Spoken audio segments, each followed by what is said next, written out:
Love Y'all Fest. And I don't know if you can even hear me right now. I might have to put subtitles, but it's so packed here right now. This is the first year that Vanya is hosting it, so I'm going to try to get some footage of it. It's so packed here, though. It's so close to the opening here. I'm trying to get some footage, so enjoy. Have your schedule, author signings, everything you need to know and where to go. All of the signings are going to be in the vendor hall. So that's the room directly behind us. So if you're looking for that room, you leave this door, hang a right, and that's where all your signings will be.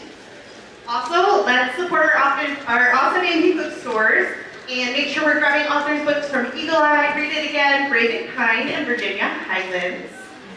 During the talk, please keep your phones silent, but feel free to take pictures. Post on Instagram, tag @LoveYallWithBeth, and hashtag LoveYallFest24 to find everyone's posts.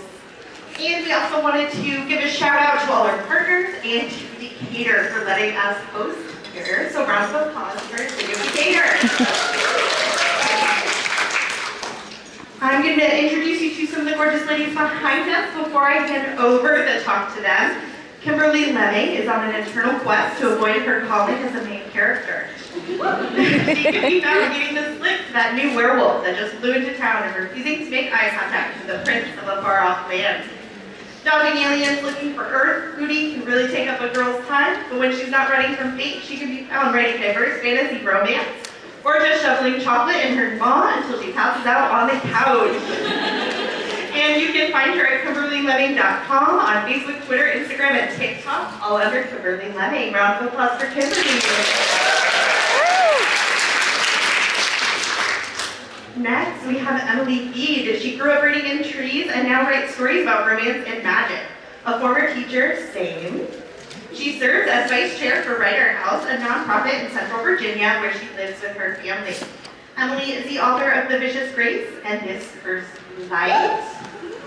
Let's give her a round of applause. Next, we've got the lovely Kate Dramis. She is an Atlanta-based writer whose obsession with fantasy worlds and escaping into a good love story has eventually drove her to chase her dreams of being an author.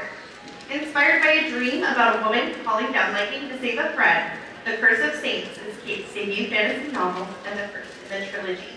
When she's not busy writing banter that makes her laugh in an embarrassingly loud fashion, you can find her impulse booking her latest travel adventure, snuggling with her 3 dogs and cat, or tormenting her growing legion of readers on TikTok and Instagram with vague book teasers. So give it up for Kate.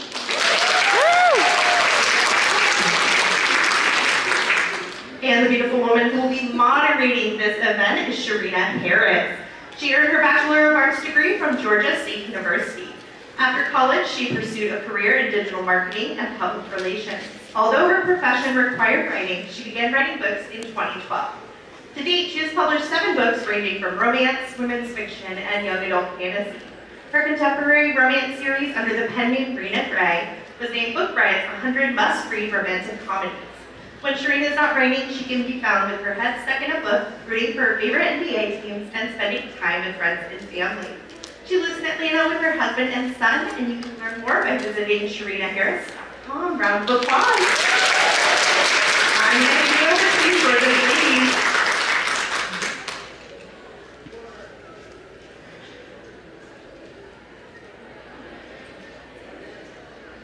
Thank you so much for the wonderful bios and introductions. I am Sharina again. I'm an author, a huge fan of all things romantasy. So I think before we begin, I would love to just frame up the definition of what is romantasy from all of you.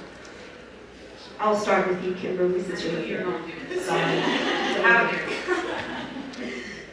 So, romantasy for me it involves dragons and magic. And then somebody falls in love. I don't really like to define things down to the letter. It's just like, if you call it romantasy, I'll be, all right, I believe you. I'm not going to question you. Same. I would love for someone to define it to me, actually. I feel like romantasy has great fantasy and great romance. And to me, that's whatever you want it to be. Pedantic nerd version of her hair, so like first of all, this is just my definition. Everyone's allowed to disagree, and we do every time I try to use my opinion on social media. But to me, I believe we have genre distinctions because it tells us how to build a promise to our readers. And I believe very firmly in the genre conventions of romance. So I've always thought that we have fantasy romance, which is romance genre, and that has fantasy elements. And then we have romantic fantasy, which is primarily fantasy, but also has romance. So for me, I love romantasy because in my mind, that is a term that kind of muddies the water in a way that allows authors who are trying to get a really kind of balance of fantasy and romance. They're very intertwined, but also it gives you a little more freedom to at least stretch your readers out a little bit more because you're not calling it fantasy romance, so there's no promise. Now, of course, you have to be careful not to alienate readers, but I like that it allows you to read a book and just feel like a little more concerned about what's on it. So that's my take. I'm gonna throw a wrench a little bit. We get some marketing stuff. That had some people that like that. Marketing. I use it for marketing. I think it's a great term to reach a wider audience to know exactly what to expect from you. If I put romantasy on my books, you're not going to pick it up thinking it's going to happen at Starbucks. So, I agree. Hello and welcome. Before I get started, Ravenkind is out of Karina's book, Long Story Short. Oh yeah! Yes, no! But, and it's big but, they will ship it for free if you want to buy a copy. So you'll talk to them, they'll ship it for free. And if you pre-order her upcoming book, The Calculation of You and Me, you'll get a gift today, and they'll ship it to you when it releases. And we can be friends and let you get a book, so. It's like Long Story Short, so good, y'all. I stayed up way too late reading it. Anyway, welcome to Love Y'all Book Fest. A few things of note, please see the program for author signing times and table numbers. If you go into the signing room, the numbers are up on the wall behind the tables.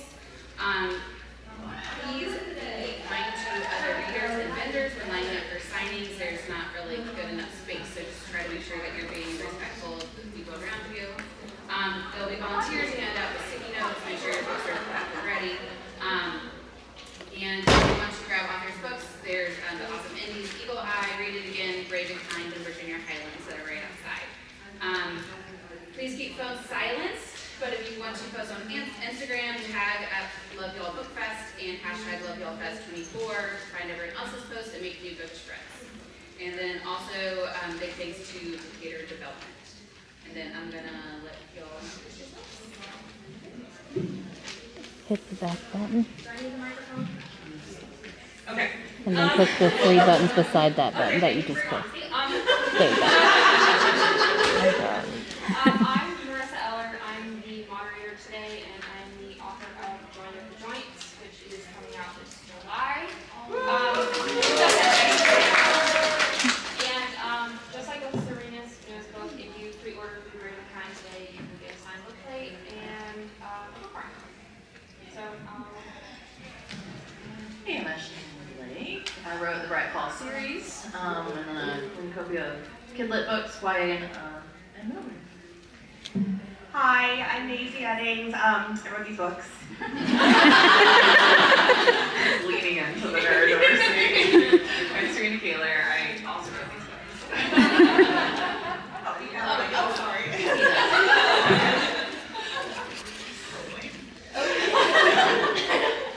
okay, so the first question I have is, what was your motivation for writing about neurodiverse characters in the romance space? Do I always have to go first? I don't think I have dreams. That's what comes out. But I think when I first started writing Long Story Short, I didn't really have a diagnosis, and that's literally just what came out. And then I did have a diagnosis, and I was like, oh, that makes sense.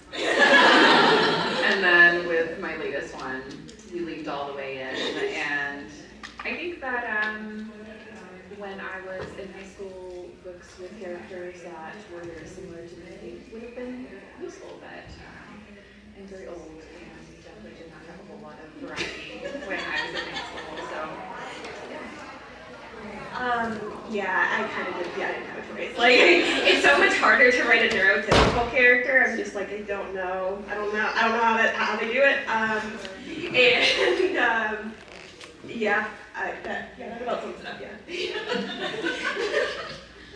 I think for me it was kind of like one of those things where, you know, like when you say diagnosis and I didn't know, it was like, oh, that's why I act like that in airport lines and start cussing incessantly when I get really stressed out and, things like that. So, like, especially for, with Iris, Kelly Doesn't Date, which is where my most obviously neurotypical character is Thiede, it was also kind of like I wanted to write that intersection between queerness and anxiety, and like how that kind of plays out and how that plays out with community, because like I think queer community is very different.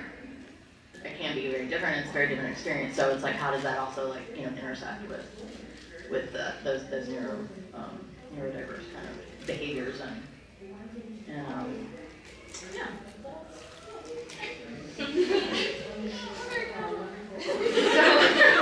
So I'm very similar in that I don't think I had a choice, but I also didn't realize that's what I was doing. My agent is also autistic, and so we were talking about the book I signed with them on. They were like, so she's autistic, right? And I was like,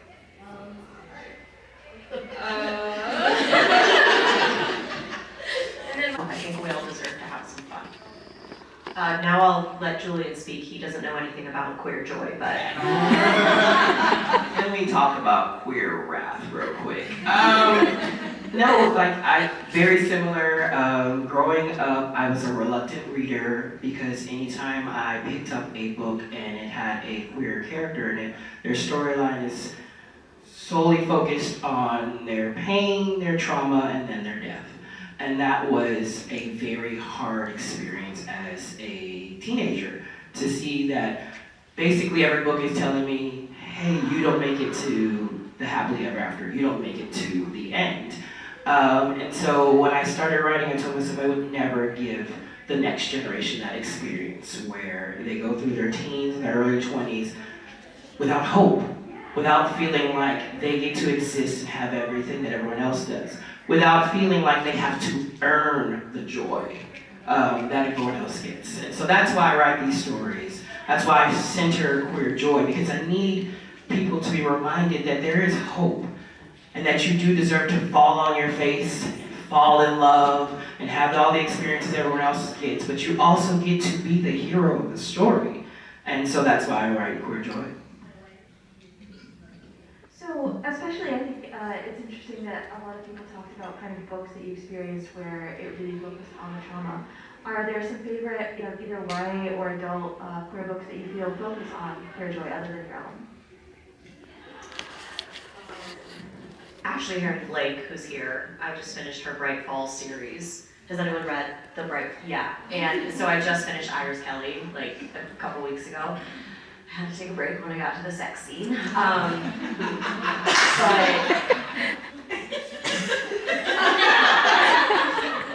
you wanna go?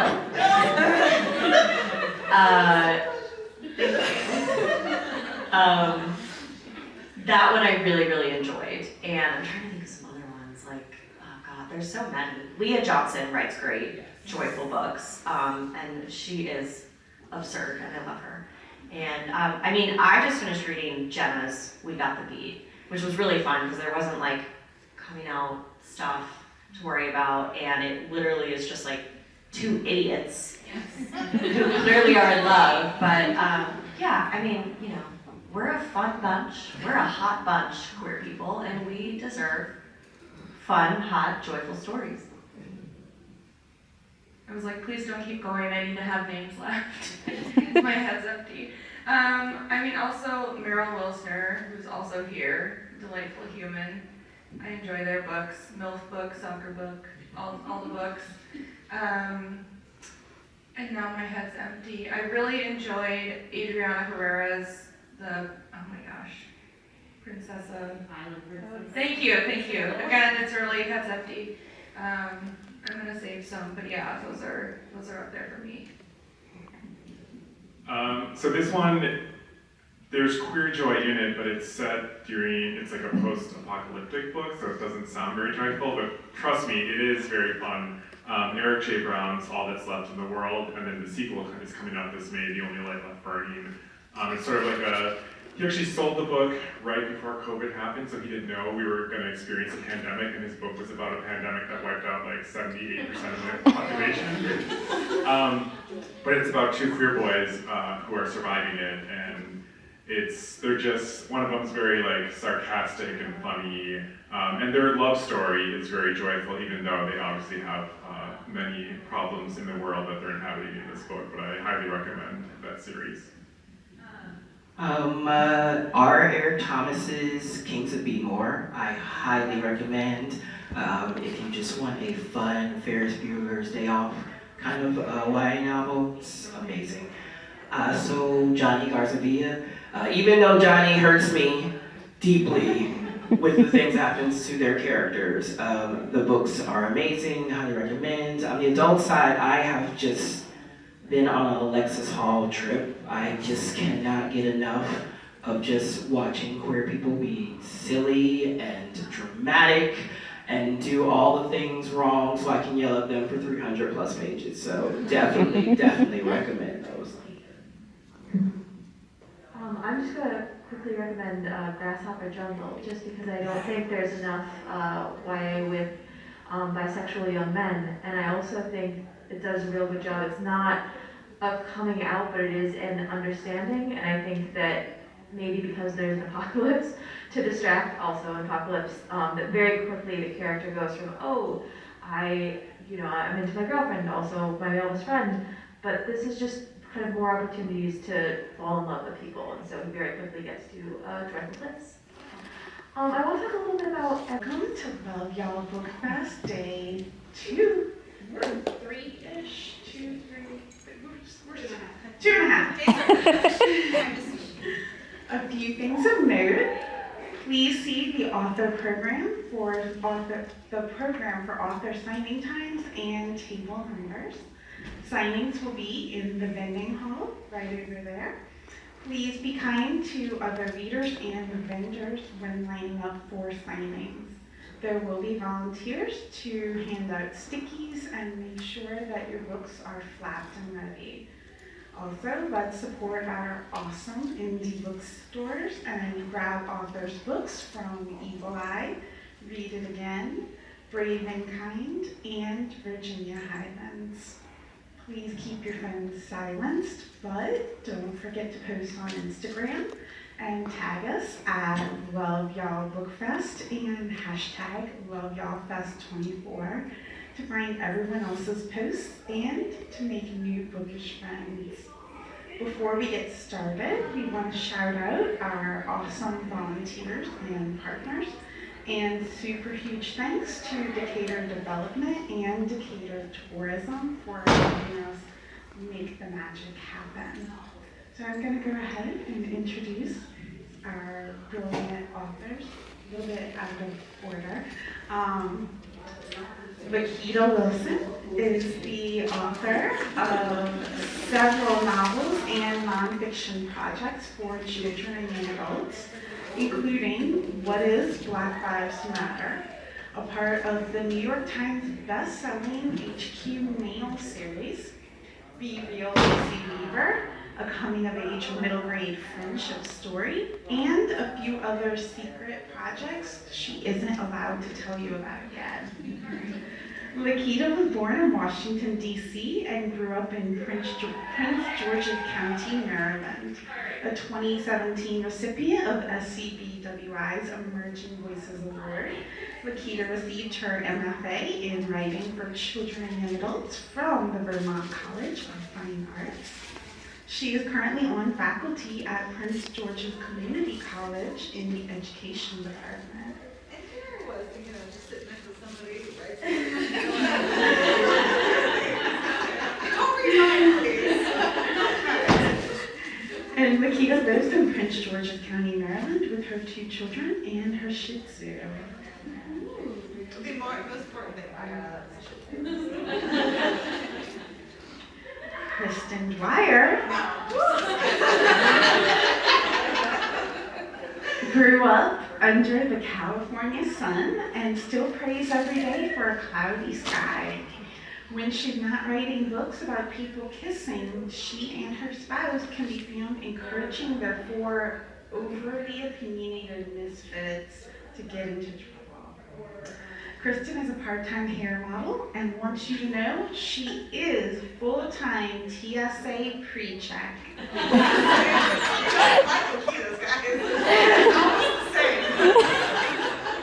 And one time a credible news outlet asked for her opinion on K-pop. Yeah, it was BuzzFeed, okay? It was. It wasn't my mom. It was the best day of her life. It was.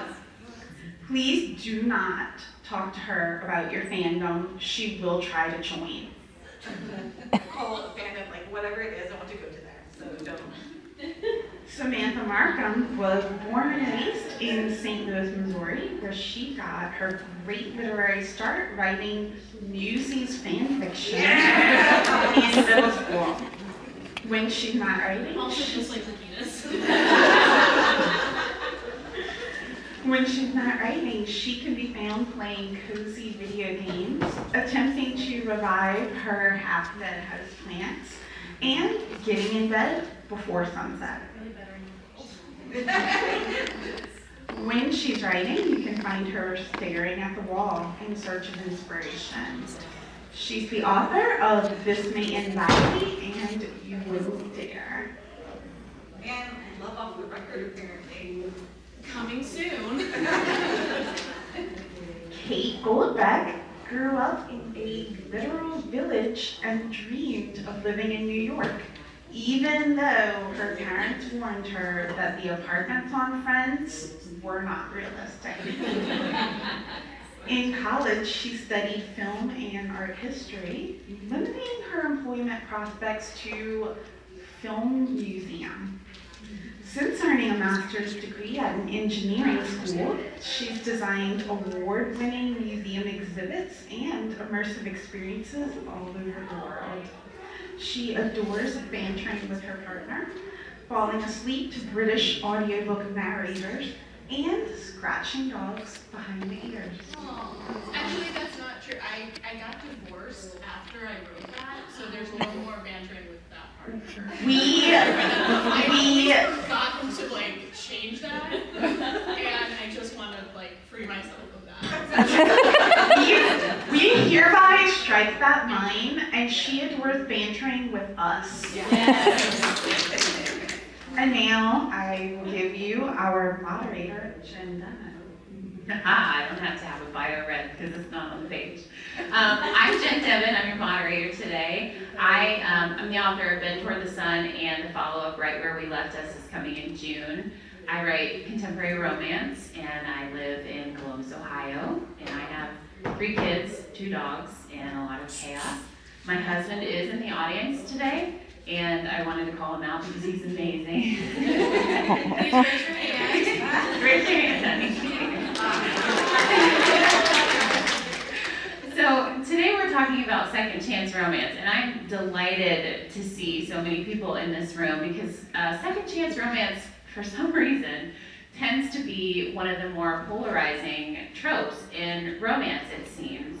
And I didn't really realize it until I started writing my own second chance romance. So Right Where We Left Us is a second chance romance.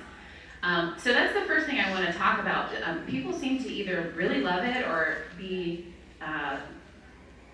loathing it, actually. There's like not a whole lot of indifference. I'm assuming that everyone in this room came here because they love it.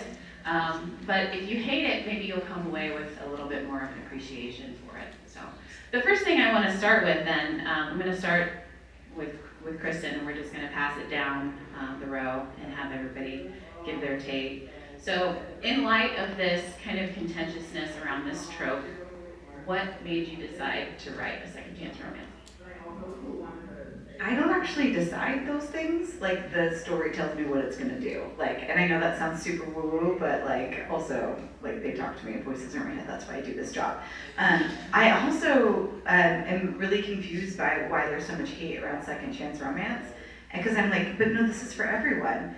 And I think it's because second chance romance always kind of gets like delved into like these other things, right? That is like, you know, he cheated on me and murdered my sister, you know, on the same day, you know, like, there's no coming back from that, right? So, like, don't even try. But, like, for me, I was just like, these two kids, they have all of this history, and and all of this hurts, and can you come back from that? Can you overcome your hurt and your pain? And that's why I wanted to write this.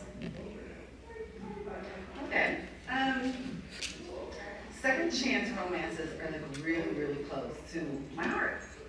When I write for teenagers primarily, and when I was 18, I married a man, specifically because I was like, well, this is it. Like, if I don't, you know, I love him and this is the end of the road for me, which is ridiculous. You know, like, as an adult, I'm like, did you really think that was your only chance? And so it took, like, so long for me to, like, realize that there's always something better. There's always hope.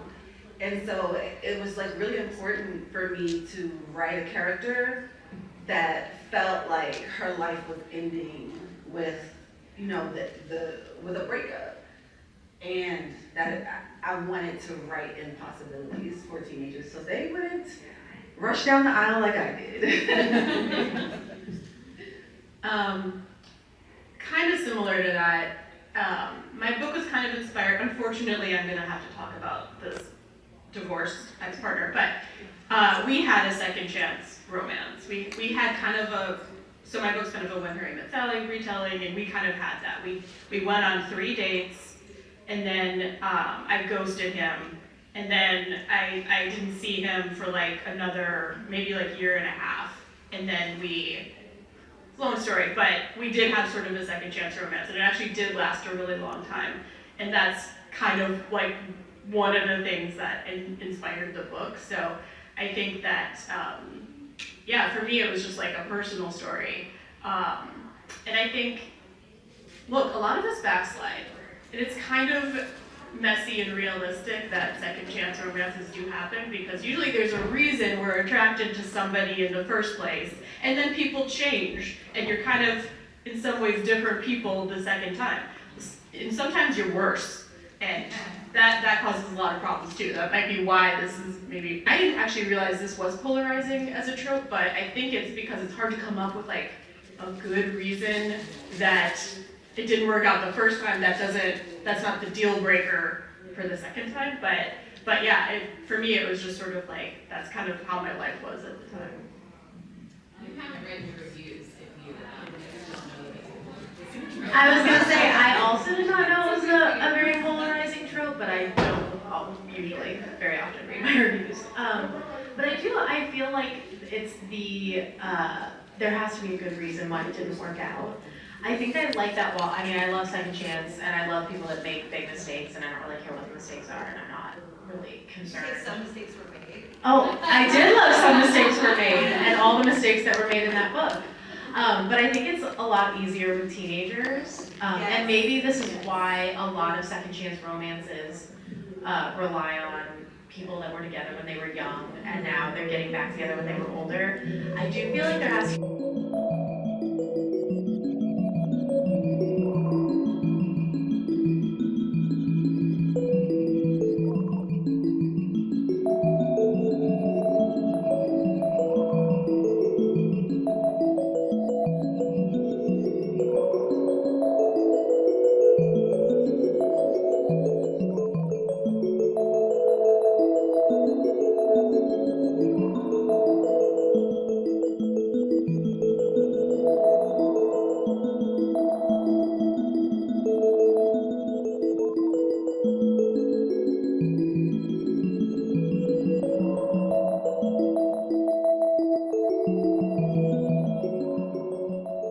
Bookies. Today we're going to be going over the 2024 Love Y'all Book Haul. So let's get started. You might be asking, why is this just now coming out? Well, a lot of crap happened in 2024. I lost I lost one dog, I lost a cat. There's just a lot of stuff happening. Anyways, so Love Y'all started, and the first con was in 2024. I was fortunate enough to go, and I don't know what this battery symbol means on my camera, but we're just gonna roll with it anyways. This might switch into a a weird aspect ratio if I had to film this on my camera, because I literally have to go in like 3 hours. And this is going to be a rapid fire book haul. So, let's go through it. When you get up there, they give you like little stickers. So you got a pronoun sticker. This is not my pronouns. They did not have she, her. They didn't have any more she, her, so I took they, them because, like, I really don't care. I got little stickers. I got to see a bunch of amazing authors like Mazey Eddings. She was there, so I got the +1, Tillie and Technicolor, A Brush with Love, and Lizzie Blake's Best Mistake, which I think is my favorite romance book. She was also giving out little crocheted teeth. Adib Khorram was there. I believe he's going to be here again next year, but not entirely sure. We have Goldy Moldavsky, so I got Just Say Yes. I'm trying to flip to... There we go. Just Say Yes. Which seems like a really cute one. I also...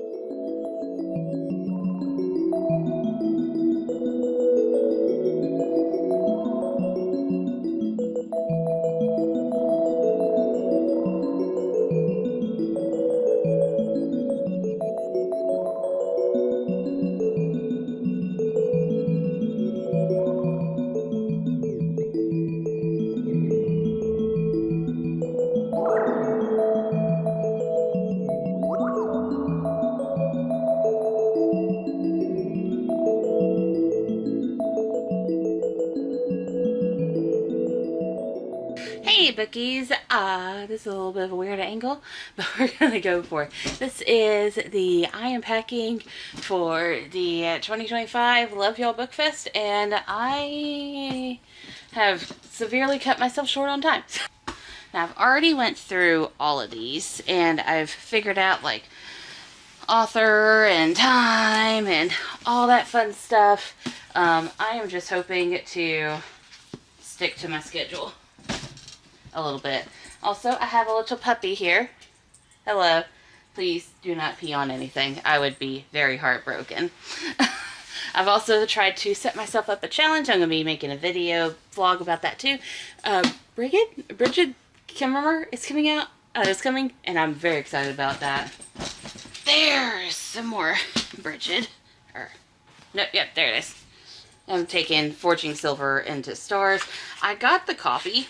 I got the second one on hold at Little Shop because I was supposed to go to it and I got massively sick. So that did not happen, but it is okay.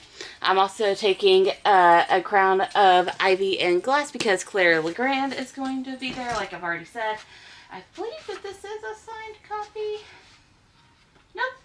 Well, I have an insert, but I like for authors to just sign again. I don't really care.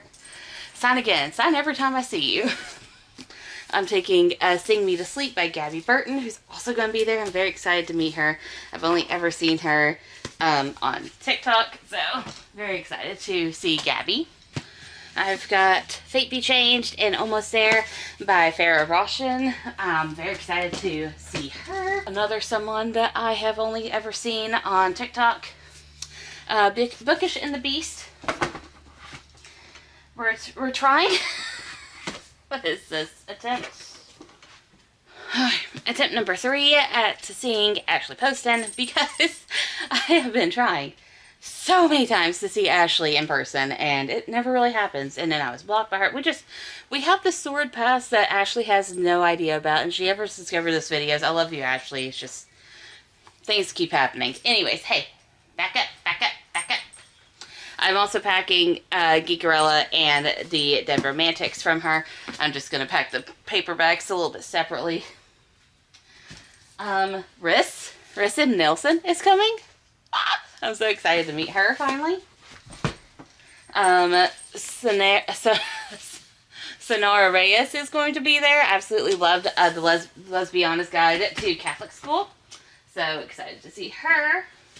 Jill 2 is going to be there. This is her first debut book, The Dividing Sky. It's dystopian, sci-fi, romance. Emily Thoralt is going to be there.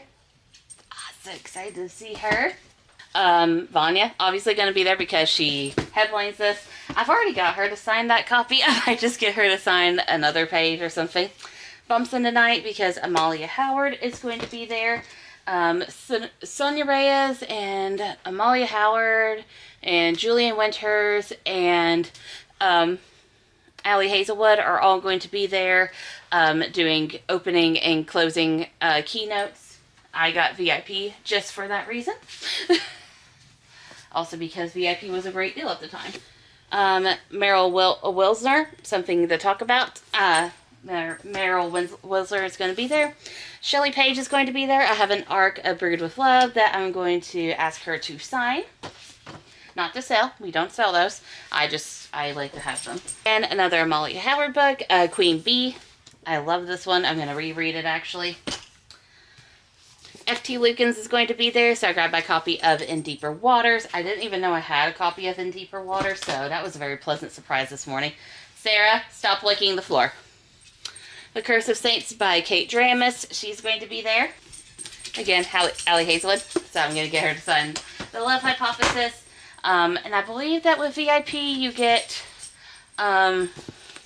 copies of their newest releases, so I'll probably be getting Deep End by her. So cool. I might pick up Bride. I'm not entirely sure. But I also have Check and Mate that I would like her to sign. Has she already signed this? She already signed this once. So I'm going to ask her to do it again. Just My Type, Fallon Ballard, going to be there. Again, F.T. Lukens. I'm in the middle of reading this one. So I'll ask them to sign the arc. Taking my Octobuddy. And I am bringing my Author Stalker, a little notebook to get author signatures. Just because, yeah. I can take these out and I can insert them into books, so yeah.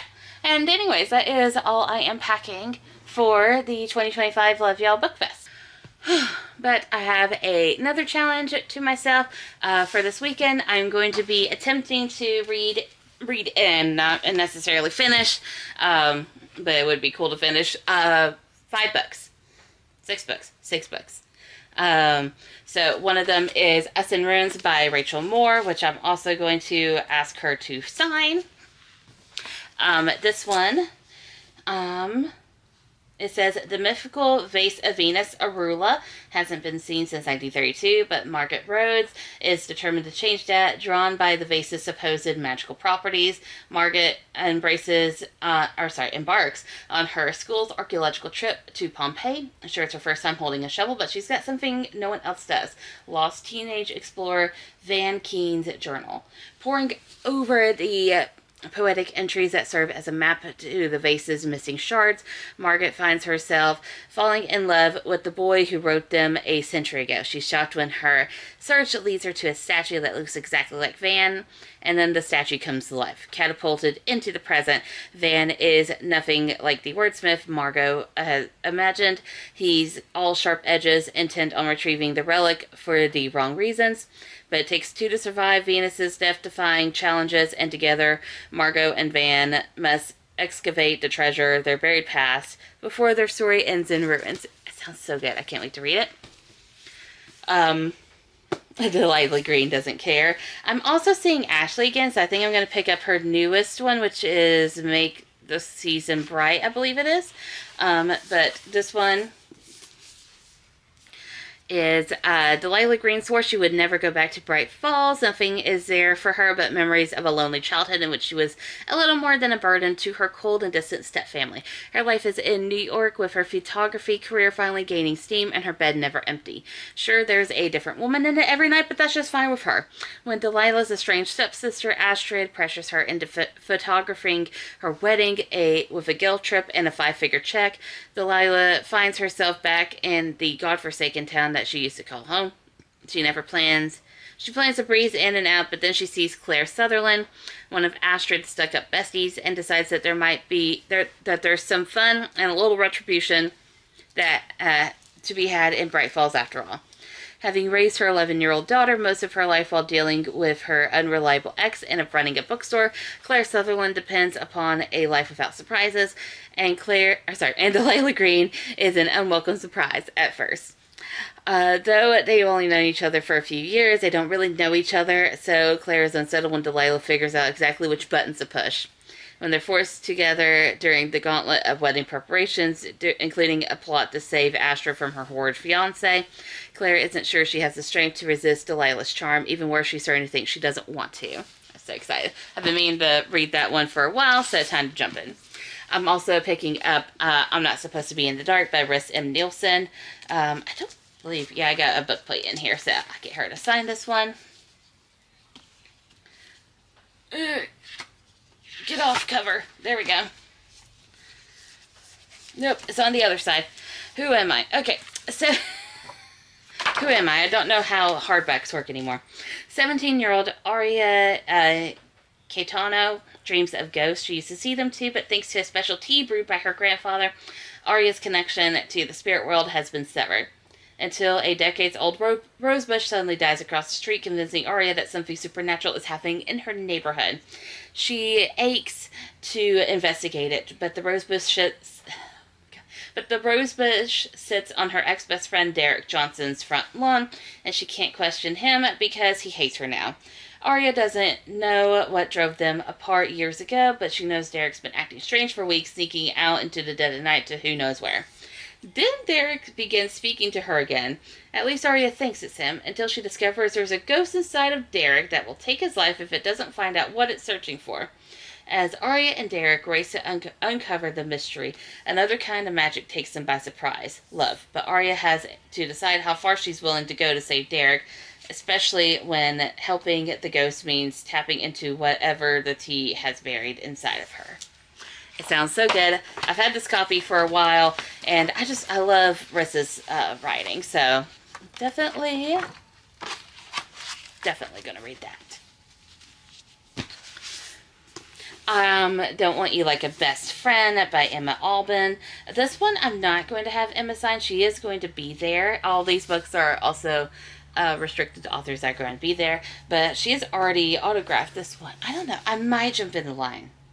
And be like, hi, you signed this before, but sign it again.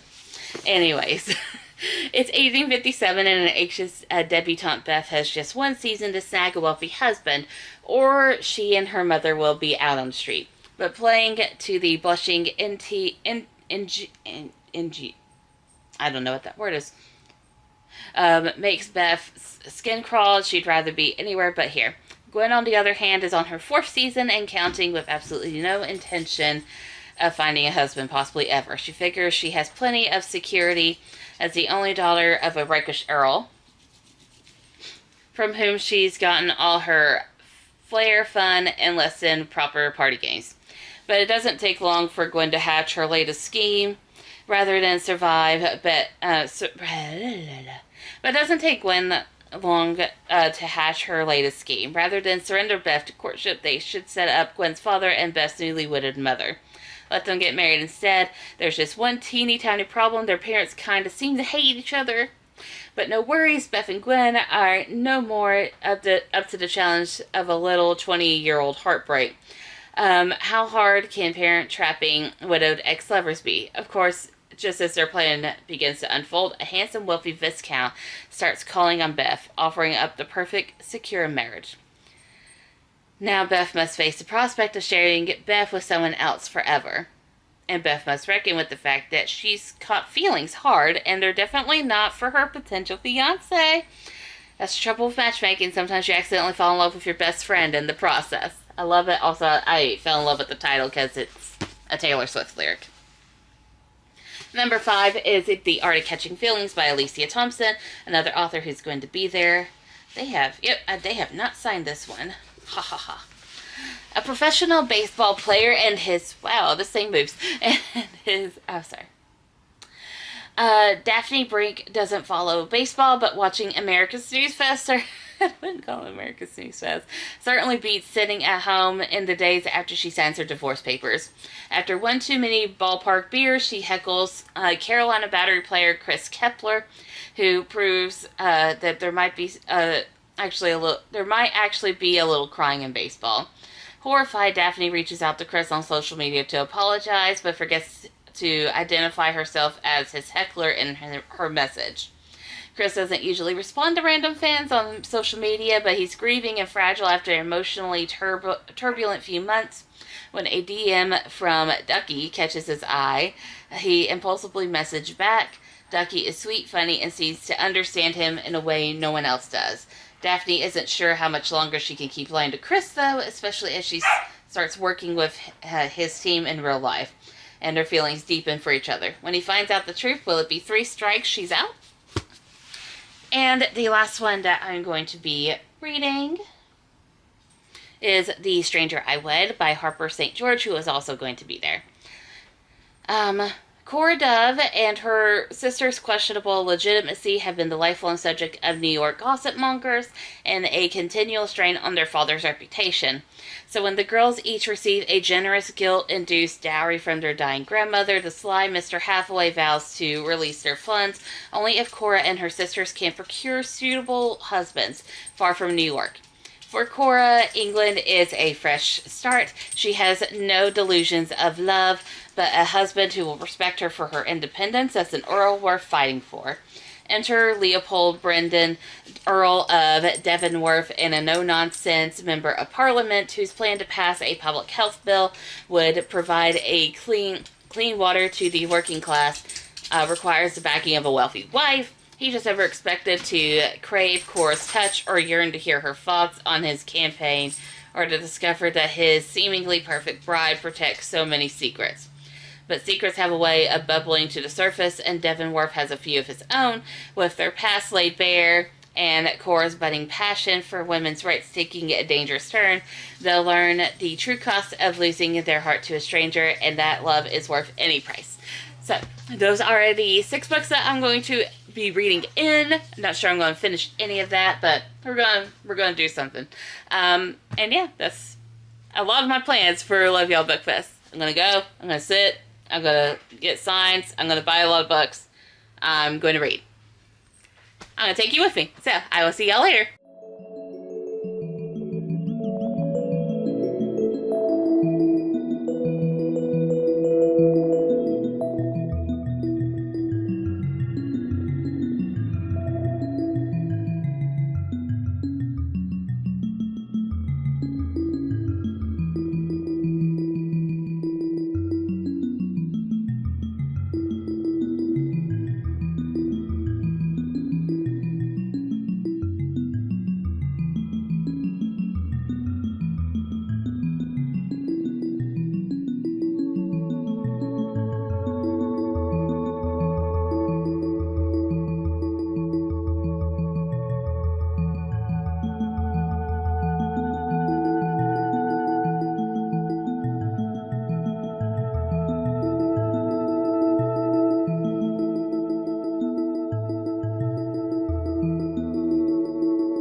Y'all, if you could see the crazy jank up I have set up for this camera.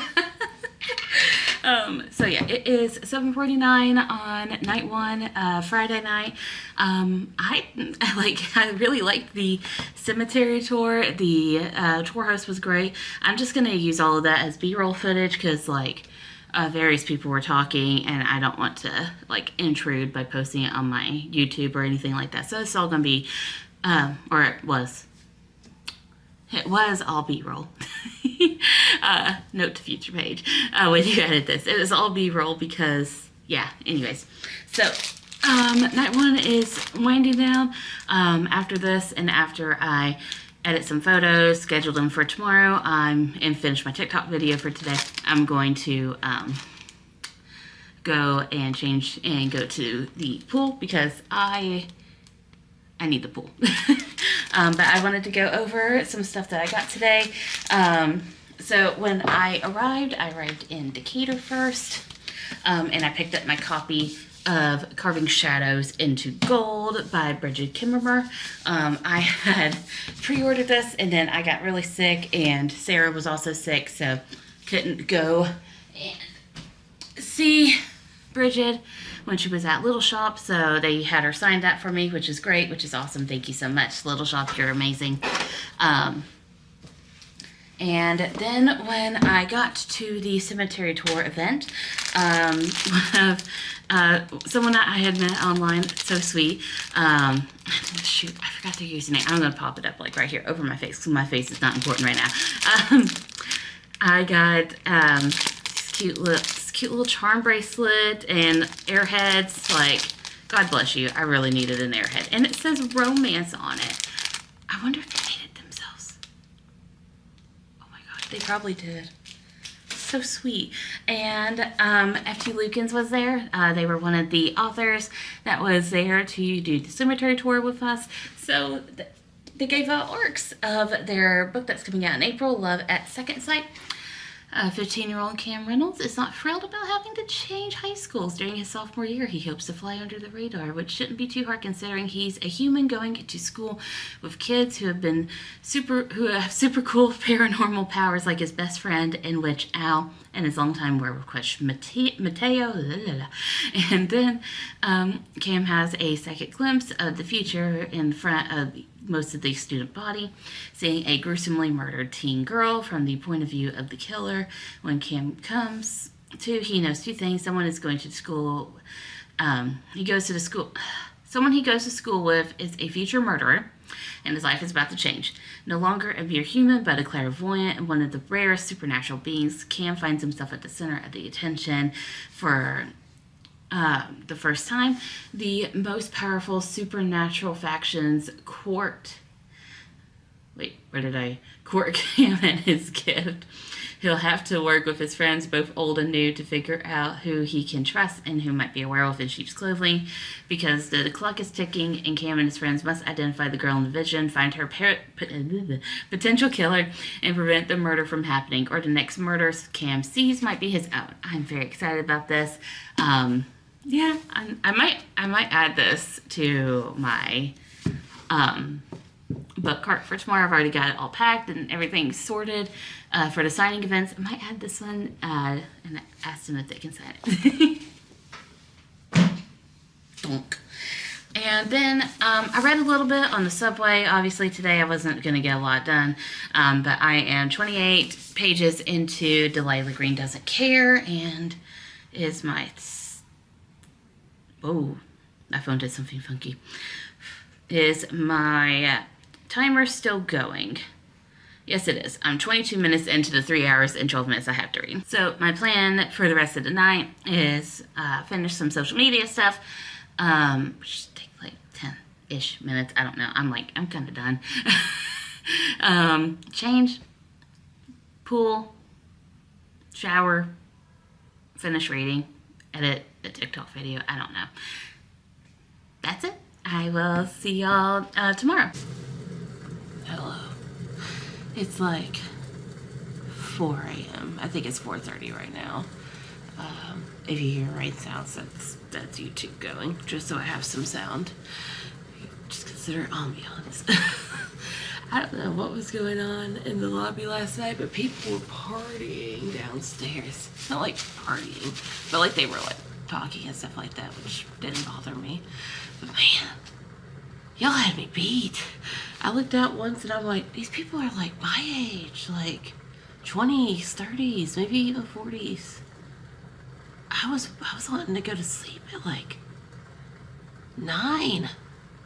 Y'all party too hard. Anyways, so there's that. Oh, also, I forgot my thumb brace. So I tried to just chug a bunch of water, because I know sometimes when I start to get these pains, it's because I'm dehydrated. So chugged a bunch of water. That seemed to help everything else but my thumb. And then I scrolled on my phone, and you know my thumb did the, and then I'm like, oh. Texter's thumb. I got Texter's thumb. So I have ice and a towel on it right now.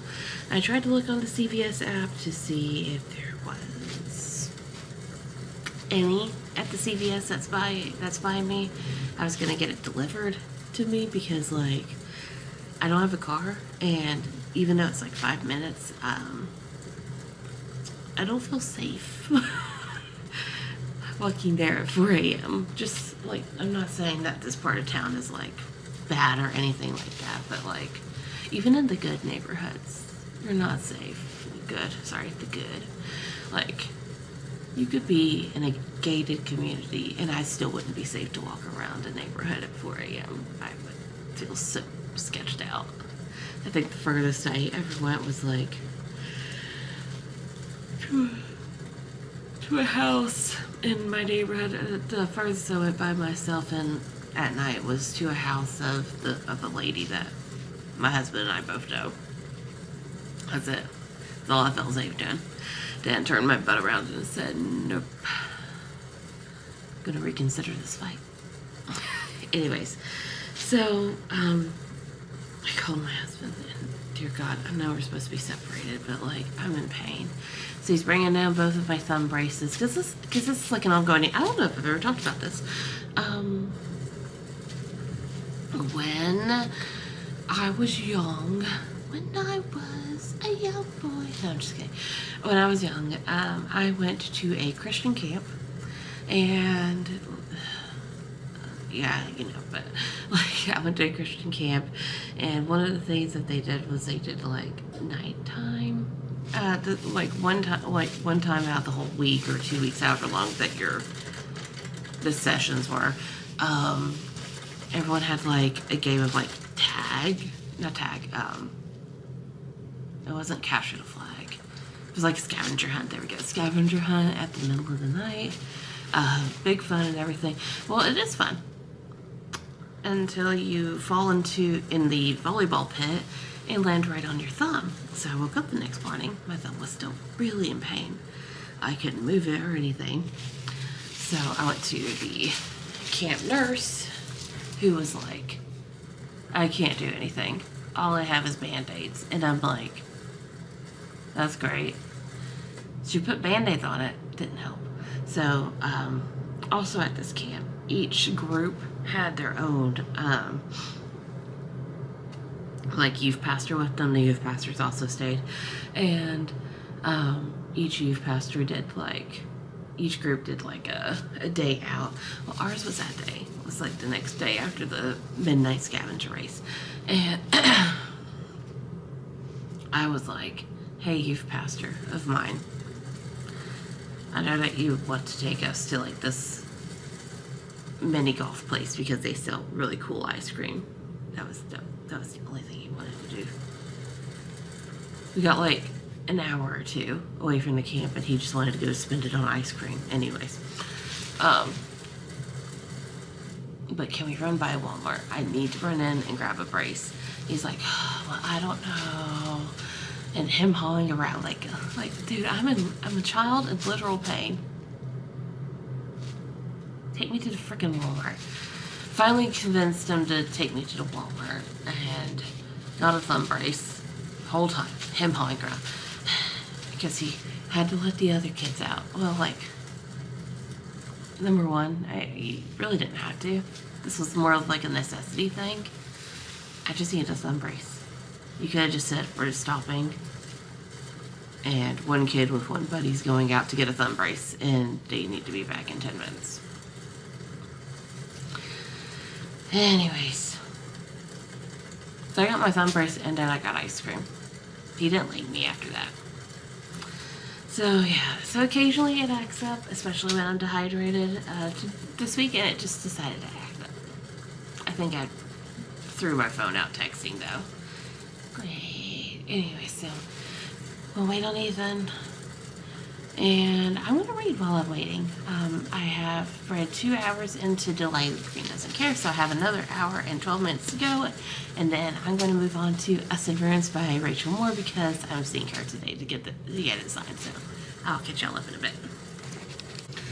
Okay, so I just finished the 3 hour and 12 minute session of Delilah, Green Doesn't Care. I got to page 238 and oh man, it is heating up.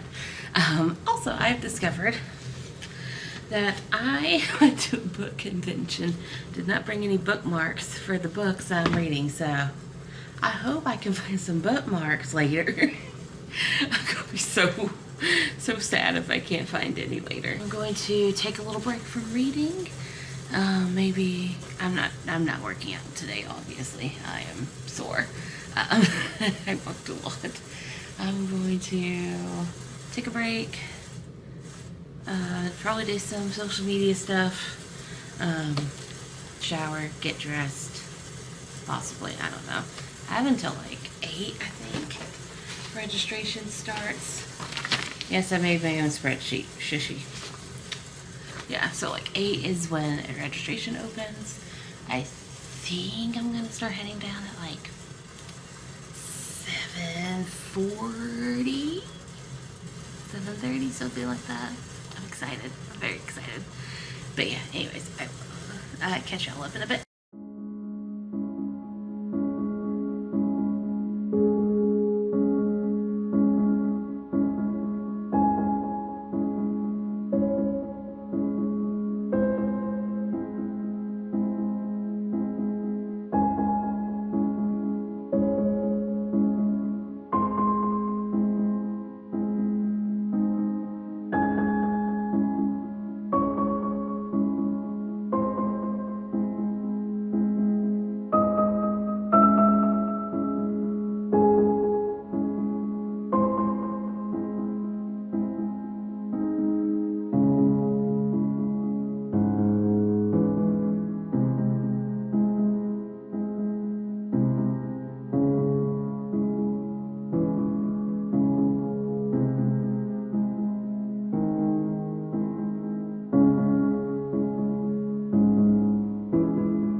To year 2 of Love Y'all a Book.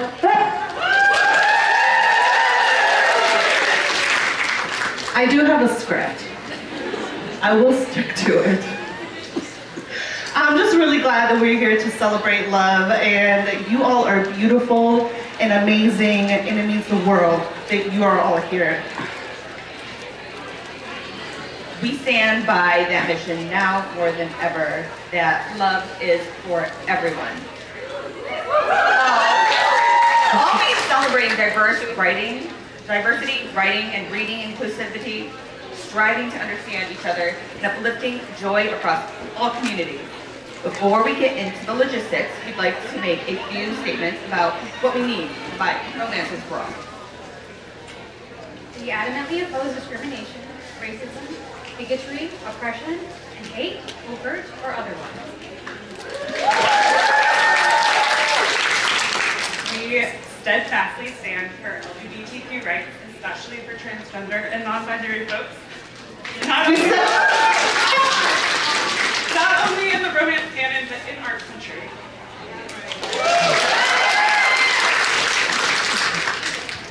We seek to uplift and empower people of color, particularly Black and Brown and Indigenous folks, and other voices who have been systematically marginalized or silenced. We recognize that the land we currently occupy is the ancestral homeland of many peoples that were forcibly removed to rob the land from government treaties.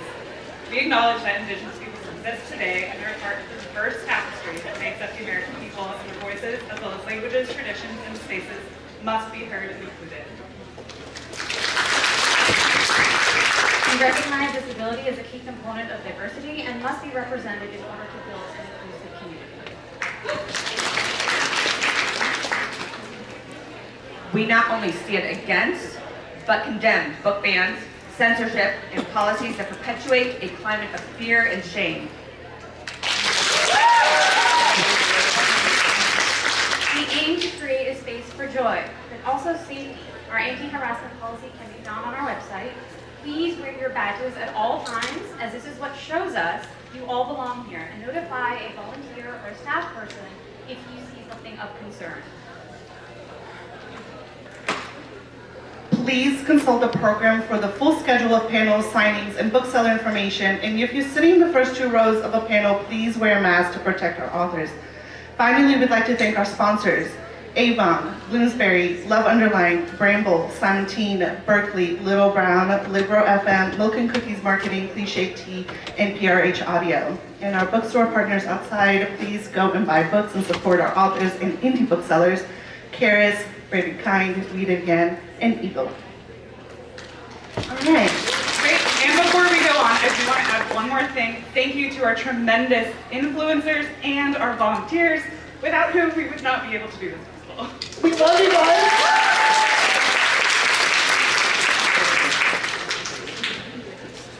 Thank you all for coming not only to this festival, but today's keynote. A portion of today's proceeds will go to Karis Circle, together with Karis Books, the nation's oldest feminist book. Karis Circle encourages the expression of diverse and marginalized voices, fosters sustainable feminist communities, and works hard for social justice. And so without further ado, we would love to introduce today's keynote. Okay. Sonora Reyes was born and raised in Arizona. They are the author of contemporary young adult novels, including National Book Award finalist and Lambda Literary Award winner, The Lesbiana's Guide to Catholic School, and the Luis Ortega Survival Club, and the brand new adult romance novel, The Broposal. They also have contributed short stories to the anthologies Transmogrify and For the Rest of Us. Awesome. Moderating the conversation is our favorite Atlanta, Julian Winters. Julian is the author of the IDPA Benjamin Franklin Gold Award-winning Running with Lions, the Georgia Peach Award-nominated Right Where I Left You, and the Junior Library Guild Gold Standard Selections, How to Be Remy Cameron, The Summer of Everything, As You Walk On By, and The Prince of the Palisades. His adult romance debut, I Think They Love You, published in January 2025. A self-proclaimed comic book geek, Julian currently lives outside of Atlanta, where he can be found swooning over rom-coms or watching the only 2 sports he can follow, volleyball and soccer. Get my basketball announcer voice. Are you ready for the main event? Please help Julian and Sonora! We're not good at elevator pitches. We've admitted that to each other. But kind of tell them, tell them what it's, what our books are about. Okay, so The Proposal is about 2 best friends who've been best friends since they were like 6, and they're currently roommates. One of them just lost the job that was supposed to sponsor his work visa, so he's undocumented and now needs another way to get a visa. And then the other guy just got out of a toxic relationship and is now offering to marry his best friend so he can get his citizenship. And they convince themselves that they're just pretending, and they're definitely not in love, and they're definitely not going to fall in love. So. And they don't. I'm spoiling it for you. There's no way happily ever after happened in this romance. No, that is sarcasm though. Yeah, no. Please don't cancel it now. Autistic, so like I feel like if there's anyone else who's like literally just like believes you, just say you know. Never believe anything Julia Winters says. Maybe they don't fall in love because they're kind of already in love. Like maybe they just didn't know that. Yeah. I mean, I don't think anyone should believe anything an author says. We write lies and get paid for it. Like, don't. Professional liars. Exactly, professional liars. I Think They Love You is about a man by the name of Denzel Carter who works for his very extravagant family's event planning company. His father suddenly decides that he wants to retire, and they end up holding a competition for the CEO position. Denzel is known in his family to be very, very unserious about life. And so when he decides that he wants to join the competition, obviously they say, did you meet someone else? So Dan decides that, like any smart adult would do, he's going to convince his family that he is serious about life in this competition by saying he has a fake boyfriend. And said fake boyfriend, his best friend Jamie, does not show up for the planned dinner with his parents, but he does run into the ex that broke his heart in college and moved away to London. And they both agree to fake date each other to get respective promotions, and they definitely do not fall in love or eat a bunch of fancy grilled cheeses. Just Brand and Jaya Axelrod.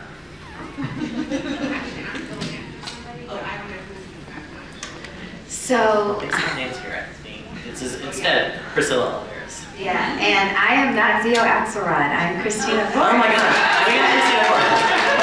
So, Priscilla and I are both here. We're just gonna wing it. It's gonna be great, guys. So I would first like, first of all, I was like, I came in and I was like, okay, I'm just gonna jump in, and I realized this is the Friends to Lovers versus Enemies to Lovers panel, which is great because I feel like this is a really big debate among people. Whenever I do like rapid fire, one of the questions I ask is enemies to lovers versus friends to lovers, and I feel like it's like very contentious. Yeah. So I will start this panel by asking you guys to introduce yourself and tell us about your most recent book, and if it's enemies to lovers or friends to lovers. Do you all have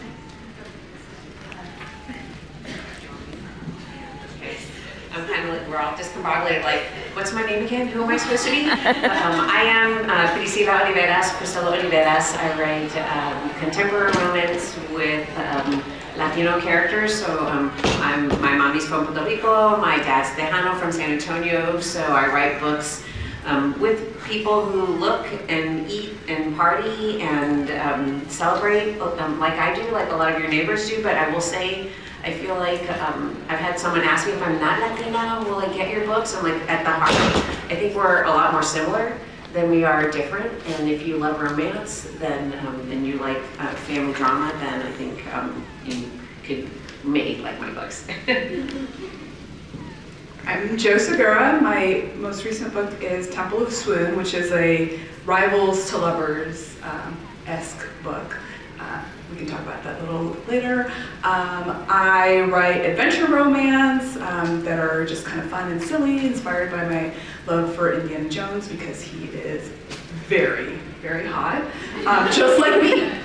Faye over here gave me a fan because she's like, whoa girl, what is up? But I've pretty much been sweating since I left Seattle, which is where I live, and that is just how I am. But you know, it's appropriate because I write books where they're in the jungle, sweating all the time. They're very steamy, just like me. Hi everyone, I'm Faye Delacour. I write historical romance. My debut, The Lady He Lost, came out from Source Books in April 2024. Unfortunately, I was informed they don't have, the shipment didn't arrive yet, so they don't have any outside, which is why I don't have a nice copy set up like everybody else does. But they should be here tomorrow, so please don't forget it exists between now and then. I find it hard to choose between friends to lovers and enemies to lovers because my book has both in it. So they were childhood friends and then they're separated when he's caught in a slightly compromising position with her cousin, and then because it's historical, you know, of course you have to propose marriage, and so then, but then things don't work out and he wants a second chance. So it's friends, but then they become estranged, so it's sort of like friends, also a little bit enemy-ish, and then finally to lovers. I'm really happy to be here. I came in from Montreal. This is my first book festival, so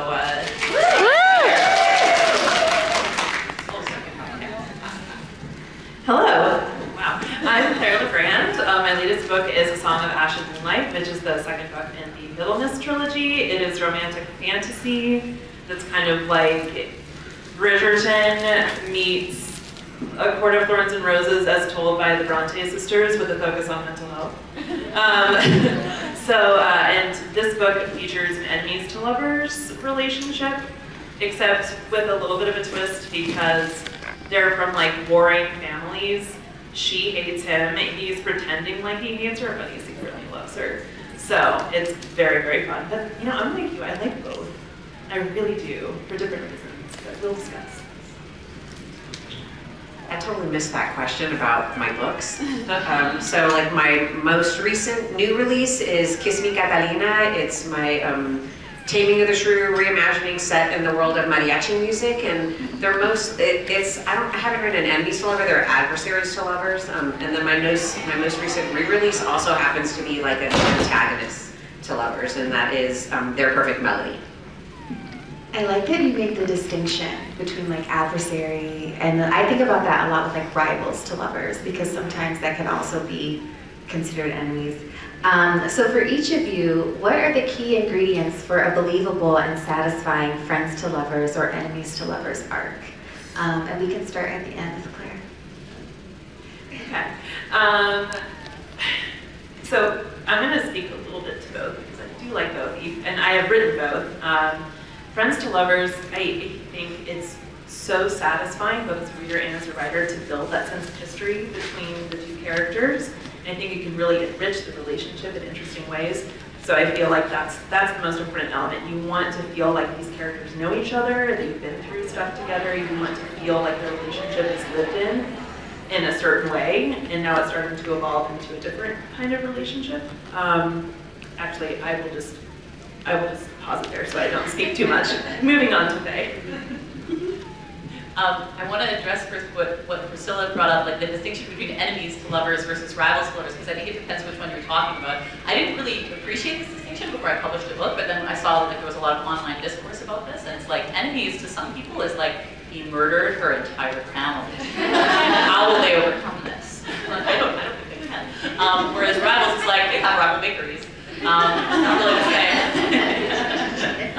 But I think one of the nice things about like friends to lovers, if we can maybe speak to that one, is that like, there's usually a background of trust that you already have. So if you're looking for like a cozier, you know, safer kind of book, like sometimes women are just like tired, and you want to know that you'll be nice to her, you know, it's like please.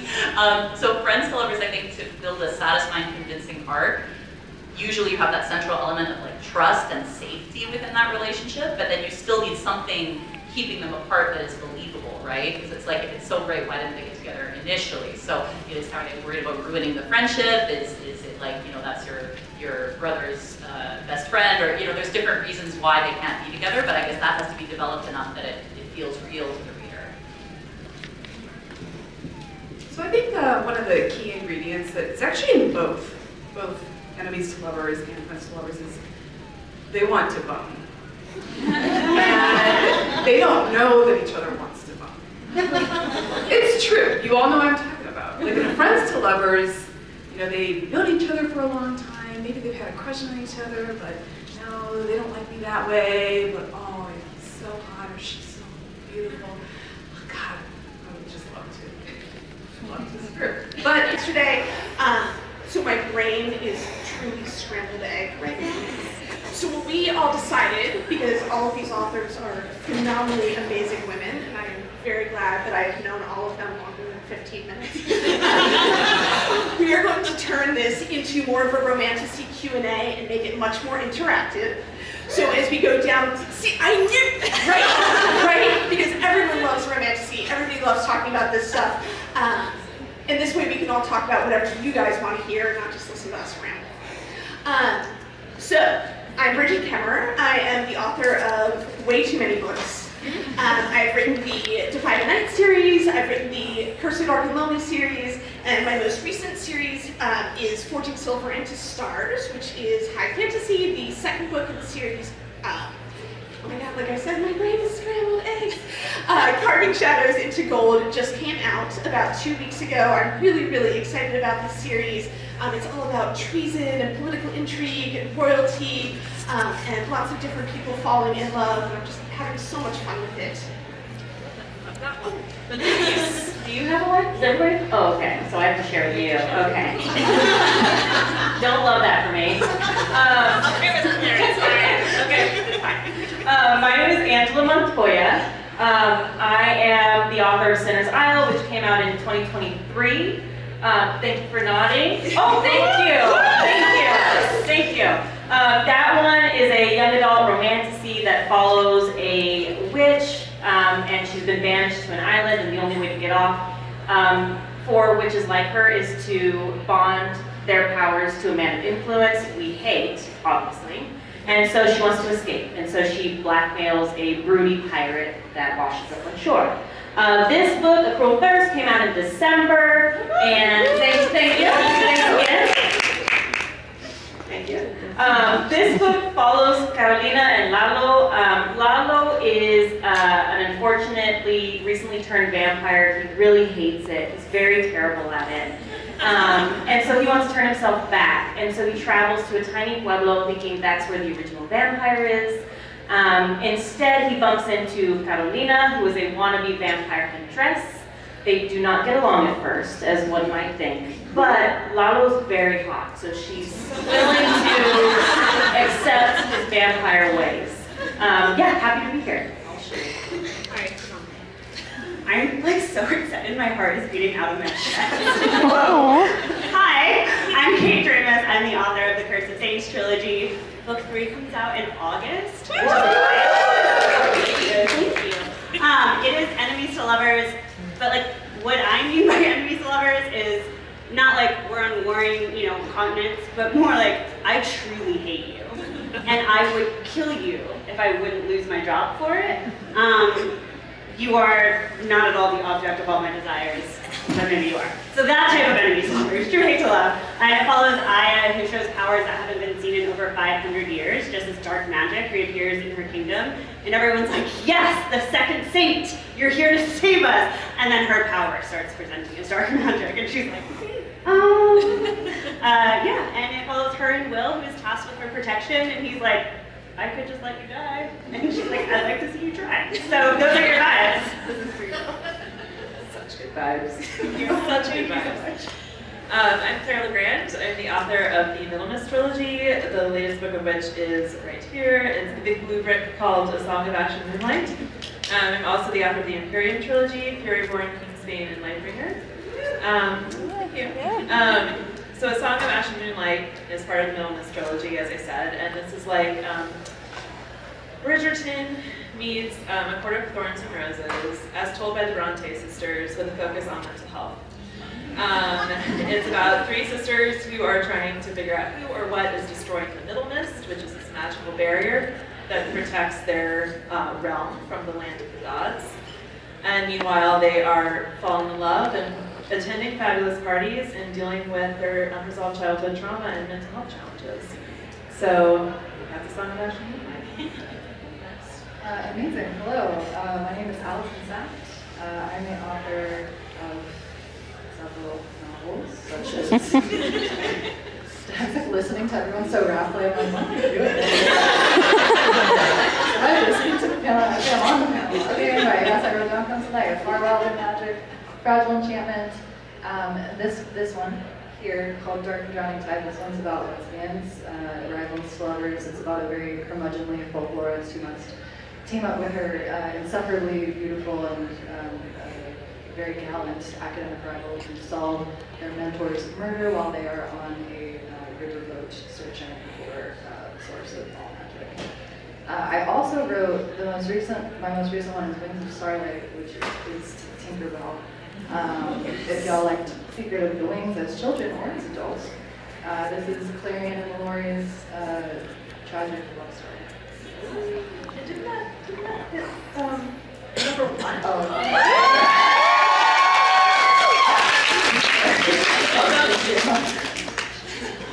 I'm Gabby Burton. I'm the author of Sing Me to Sleep, which is that book there, and its sequel. And Sing Me to Sleep is a YA fantasy about a siren. Her name is Saoirse, and her favorite thing in the entire world is murdering men. And so at night, she's like an assassin, and she kills a bunch of men. And then during the day, she's like a soldier in her kingdom's army. She's also not allowed to exist because all sirens have been wiped out. And then she's like forced to take a job as a bodyguard to the crown prince of her kingdom.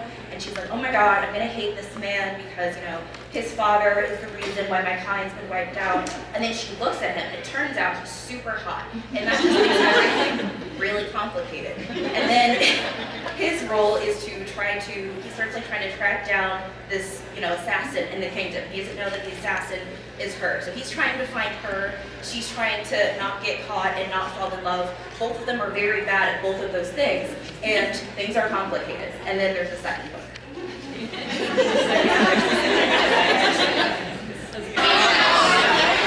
I'm so proud of my notes.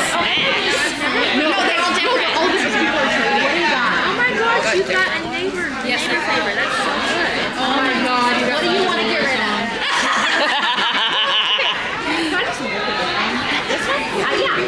I see. Look at it. Read the back. I'm so tired. I'm gonna need a nap after I get done here at this convention. So we're on day 3. Ooh.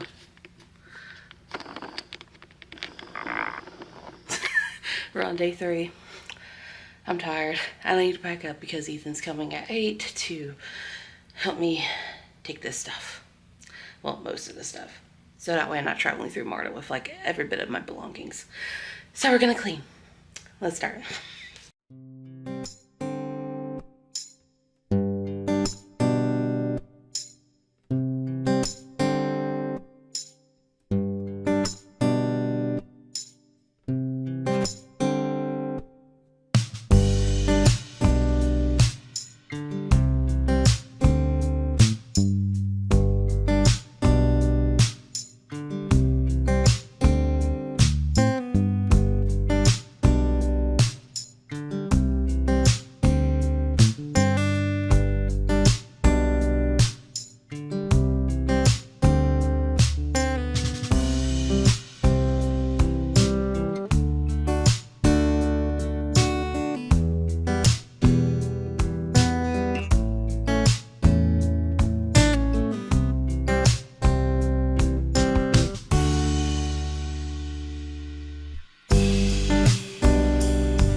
Okay, we know what we get up to. Today's going to be a little bit different. Today, who's seen a battle of the tropes? All right, yeah, as you know, it can get heated. Was anyone here on their high school debate team? Yeah, me too. No, she really. Well, these people weren't, so we'll see how it goes. I have waited so long, a year, to torture these authors. You're looking way too comfortable. I'm just saying. You gotta be cozy. Just wait. All right, before we get started, I'm gonna let these authors introduce themselves real quick. And then we're gonna do two things. We're going to do Battle of the Tropes. Yes. Who was at Battle of the Tropes last year? All right. Did you guys have fun last year? Awesome. This year we're gonna make it like times 10. And the losing team will play Truth or Dare. All right, you ready? You gonna start? Hi, my name is Susan Lee. I am a young adult romantic comedy writer, and my new book, The Romance Romance, comes out May 30th. I'm gonna win. Yes, I'm glad I'm on her team. Sorry, Jill. Jill, I was trying to make a pact with you, but you got it. Okay, so now, Jill, you gotta go down. Now I'm scared, actually, because I already see the look in her eyes. Oh yeah, I'm sorry. I apologize. Yes, my name is Angela Montoya. I'm the author of Sinner's Isle and The Cruel Thirst. That's all I will say now. Hi everyone, I'm Alexander. I write romances with trans and non-binary main characters. My last book out was Triple Sex, which was a polyamorous rom-com. People, you are not up this early, I know that for a fact. And my next book is coming out next March, or this March, it's coming next month. It's my first historical or agency romance. Good morning, I'm Tobias Madden. I write gay YA fiction. My most recent book is Wrong Answers Only. Hopefully today we get all the right answers though. Right? That was a bigger hit than I expected actually. We love a pun here, so make note, we love a pun, okay. Oh, it's the accent, I'm from Australia. Okay. I live in New York, but I didn't fly here from Australia, but yes, that's me. Next. Hey everybody! Can I get a woo in the house? My name is Betty Khorram. I write romantic comedies that are funny, like in the words, but the material is sometimes quite dark. My debut is Summertime Punchline about a comedian. Thanks guys! My next book I'm so proud of comes out in May. It's called 35 Days in May, and it's about a woman recently diagnosed with lupus, dealing with that, and deciding to embark on a month of fake dating with a crashed out celebrity. So if you like people who have public mental breakdowns and autoimmune diseases, I think you'll enjoy it. Jill? Relatable. My favorite. Hi, I'm Jill too. I am a dystopian romance author. My debut, The Dividing Sky, came out in October. That's Enemies to Lovers dystopian romance. And my next book, my next dystopian romance, comes out this October. It's called An Ocean of Heart. And I think of it as like Ever After on dystopian cruise ships. So, in my spare time, I enjoy crocheting and watching Angela Montoya lose. They're stacked, y'all. They have a really cool accent and a Battle Tropes champion, Jill. And these people, they have overalls. That's cool, right? We're gonna vote for it. Hey, I can do an Australian accent. I can do it. It's all right. Next, you're out, Maya. So I have a question as a Battle of the Tropes newbie. Who actually decides who wins? We do. Oh, so. It's not me? We both. Who has been here for Battle of the Tropes before? Woo! Yes, all right. Well, for those newbies, what's gonna happen is our two teams are each gonna get a trope. They are going to argue in favor of their trope, and you, the audience, are gonna decide which trope wins, and that decides which other team will be meeting you two in the gauntlet of hell. So we're just the providers of the hell. I am just here to give out all the lovely tropes. Oh, that's true. I am the one they asked to make up all the dares. You did. I am the bringer of hell. Can I introduce myself as well, please? I'm the bringer of hell. My name is Laura Piper Lee. I write adult rom-coms. They're queer. They sold out yesterday, but I went on a run and bought some more because I want you guys to have. So if you were looking for Zoe Brennan First Crush, which is my book that just came out, it's there again. And also, Phoebe, Hannah, take me on the stairs. Julian, would you introduce yourself too, please? Even though everybody knows Julian. Nobody knows me. And I am Julian Winters. I am the author of I Think They Love You and several other YA novels.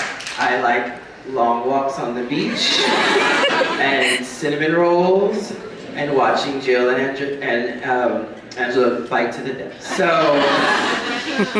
I'm glad that you were themes because you're the only two who did Battle of the Tropes last year, right? You Battle of the Tropes last year, right? Susan, did you Battle of the Tropes last year? Susan, yeah. So you actually, the odds are kind of stacked against you. I think I was the only one that won.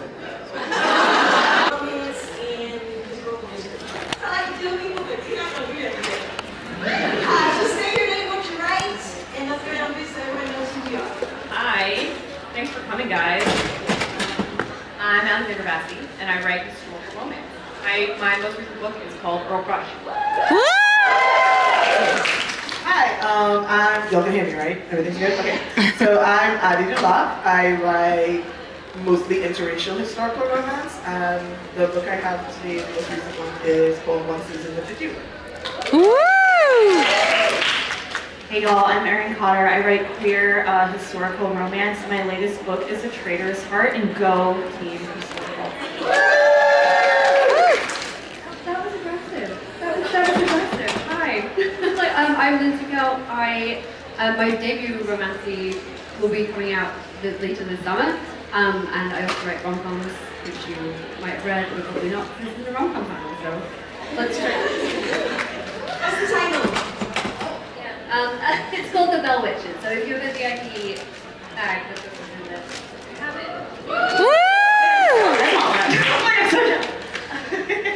Hi, I'm Kate Travis. I write romantasy. My trilogy is called The Curse of Saints, and I also write contemporary romance, but that'll be like, I can't tell you when. Hi, I'm Gabby Burton. I write romantasy as well. My first series is called Sing Me to Sleep. I'm Miss Riley, and I have coming out book number 26 coming out.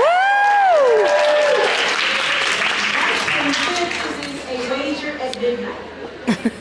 All right, so welcome out the way. Today we are here to explore two dynamic subgenres of romances for romance and romance. While they may seem different as night and day, both involve world building, characters finding an agency, and of course those who are thought happy ever afters, or have you ever pronounced? No, they don't discriminate. But I personally, y'all are looking for a battle. I believe we're just second cousins once removed. And today we are going to test that theory. So, and I want to thank Alexandra because she's like, into the story. No, I didn't say this. Last night, Vanessa, I was like, is it versus? And Vanessa was like, no, it's not versus. And then today, what happened? It's something new. So, we are going to play subgenre Uno twist game. Alright? So, in this magical box, She didn't say anything about this last night. Where did the box come from? It seems really planned. as a historical writer, I have all kinds of props. So in this box are, I would say, tropes. And each one of our contestants are going to pick a trope. They've got 1 minute to come up with a scene that expresses their genre, whether it be historical romance or romantasy, right? Now let's say you can't come up with a scene, or you would like a lifeline. I have volunteers in the audience who have extra information, right? When you call on that lifeline, you got to pick out the Uno box. There's another box. So in the Uno box,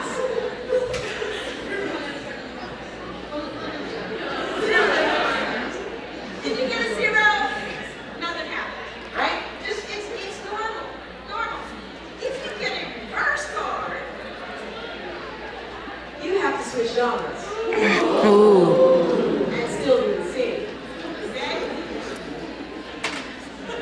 If you draw 4, then everybody, all your teammates, have to add to that scene. Okay? And if you draw, down south, we always have those special cards, you just pick up what the hell it is. If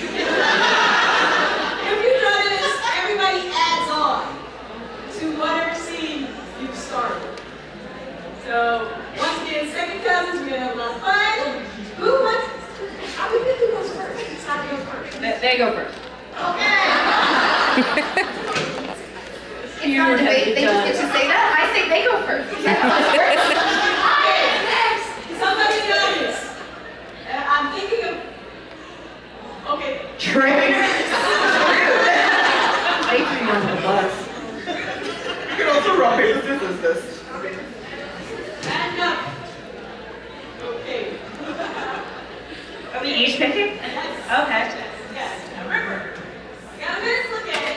If you require help, you have volunteers who may have that in your piece.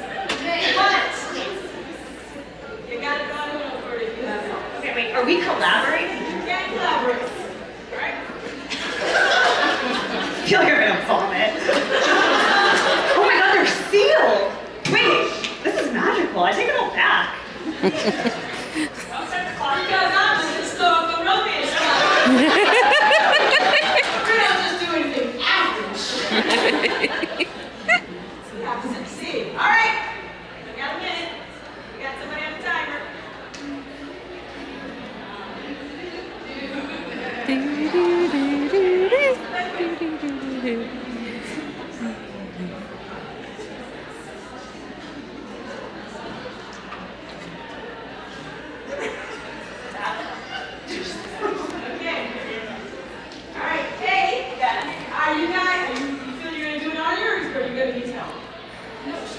No, I did not. All right, come on. And by she, you mean Gabby. Yeah, you're just... Okay, I believe in you. I don't. Can we get some like pre-cheers for wait, no, it's hard. Yeah, sorry. Oh boy, I need to read too. No, it's okay. The hero/heroine must make a deal. So the clues for our prompt are: the deal involves a dangerous party, there's an unexpected catch, and the price may be too high. So picture this. Picture this, we're at a ball, right? Obviously, as one does. Of course, everyone's wearing masks because what other types of balls are there? And you have this, like, she's a siren for some reason. And there's also, you know, a prince. He's very handsome, but he doesn't know that this is her because, you know, again, she's wearing a mask. And, you know, even if just the top of your cheekbones are disguised, you can't tell who someone is. So he has no idea that this is her. And, like, you know, he's been crushing on her for a long while, but, like, she hasn't really been giving off any of the vibes that she's returning his affections, okay? So, but then, while she's like out on the dance floor, dancing, whatever, you know, this guy like bumps into her. Not the prince, some other asshole guy. And she gets really pissed off, okay? And it's been a while since she's murdered someone. So then she's like, I know what I'm gonna do. And you know, she like lures him away and starts singing to him, okay? And then she's like in the process of murdering this man. And then someone comes in and catches her. And then she's like, oh my goodness, I was just caught. Fortunately, I have this mask on, so they don't know who I am. So I have to get out of this situation, right? So that's all great. So then the person puts handcuffs on her. There were handcuffs in medieval times, right? Sure, okay. And so, shackles, iron. Oh, there we go. What? Because magic, Gabby.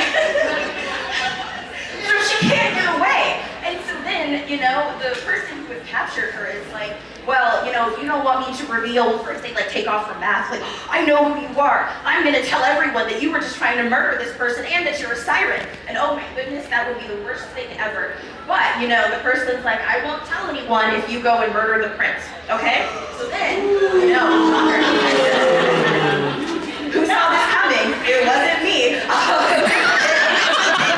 I truly actually didn't see it coming. I am making this up. That was one team.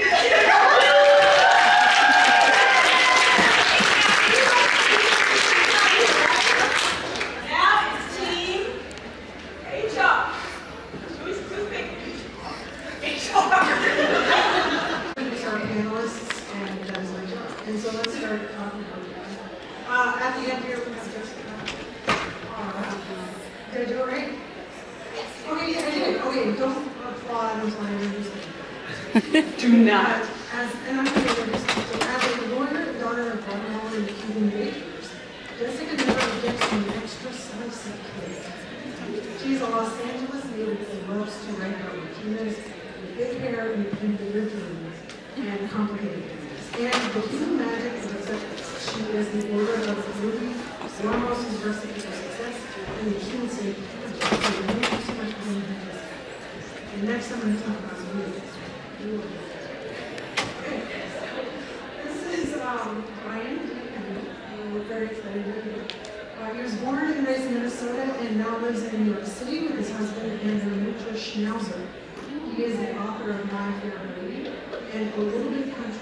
When not writing, he can be found working at an organization. He would nonprofit if he's interested in writing. So, guess in order. So this is, hey, thank you so much for being here today. Was raised in the Canadian prairies and decided that she needed a challenge and she moved to a place where everybody spoke French. She now lives and works in Montreal with her partner and children, a reformed street cat and an Australian shepherd who has not yet accepted that he can't go to vet. They writes historical romance featuring strong feminist heroines and enthusiastic.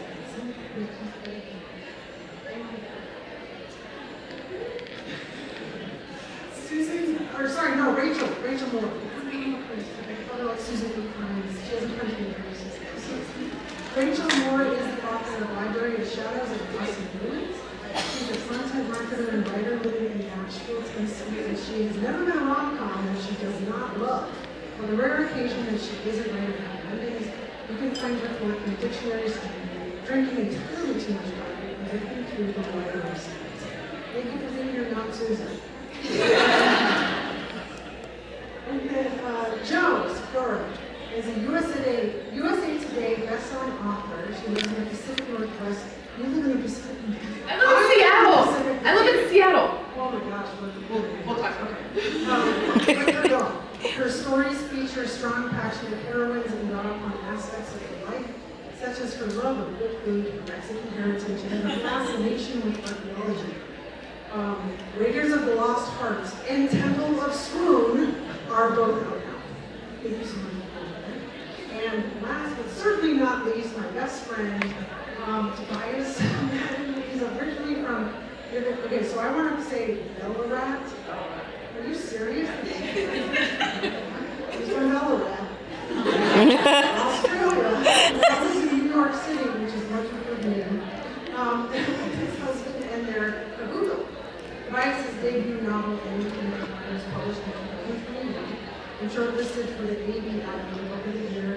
Older children, his other novels, Take Down Mitchell and Long Answers Family, are out right now, and currently works full-time in digital marketing. So now you will clap.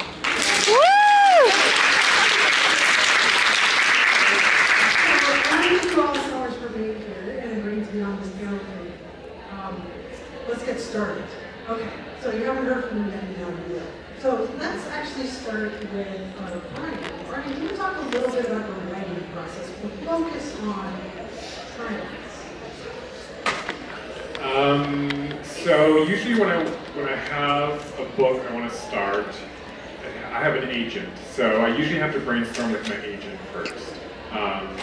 Well, I'll walk that back a little bit. I come up with my own ideas, but before I actually start working on the book, I want to make sure my agent is also on board. And it's not so much that I need her approval, but she knows the market very, very well. That's her job. She knows editors, she knows what they're requiring. So I always want to make sure that an idea I have is something that she says, yes, editors are going to want to buy this, readers are going to want this. So it's sort of like that's the first gauntlet I have to get through to make sure that it's something that, because otherwise I don't want to write a project that is just going to go nowhere. I mean, it happens, it does happen, but I want to go forward with put my best foot forward with ideas. So if I don't have a contract, my agent is usually my first sounding board. Jessica, what about you? I do something a little bit differently. For these two books, I did sell an institutional deal. So for the Yeeted project, I just didn't ask anyone what they wanted, what was on market. I just wanted to write a one-liner remix, make it YA, and so that's what I did. I didn't even submit a synopsis. I think I just needed a log line to my editor. She's like, Brady, what to do that? But now since I got a contract, I'm doing something similar to mine, where it's like I send my agent a list of potential ideas, and I'm like, pick the one that you think, is the most marketable. Because yeah, I don't spend months, writing something. Once you do that, it's really easy to start thinking about marketing, even though it's like, who wants to think about that? So when I wrote Raiders of the Lost Heart, I was querying another book that is a much more serious book. And I wrote Raiders during the pandemic because everyone just wanted to be happy. We just wanted something to bring us joy and to laugh and to smile.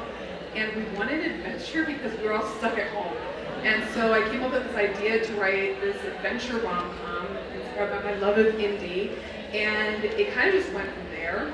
Now, they're like, you're writing an adventure romance. And I'm like, well, that's great because I got multiple Indiana Jones movie titles to draw from. Though I've got Temple of Swoon and The Lust Crusade coming, but then I'm like, what am I supposed to do with Kingdom of the Crystal Skull?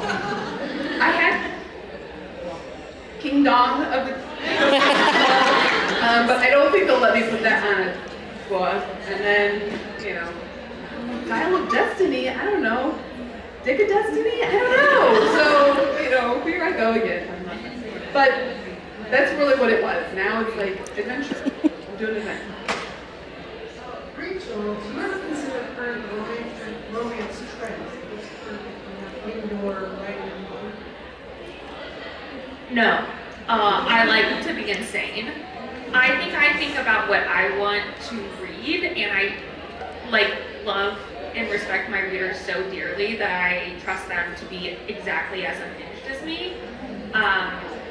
Because otherwise you're going to be disappointed reading my books. And I think that so many of the tropes that we know and love and we use in our books are these universal, can be used a million times in a million different ways, that the trends of it all, I'm like, oh, no, please force feed me the same thing, but as goofy silly as it could possibly be made. Awesome. And hey, how heavily current events feature in your novels, either as themes or driving the books?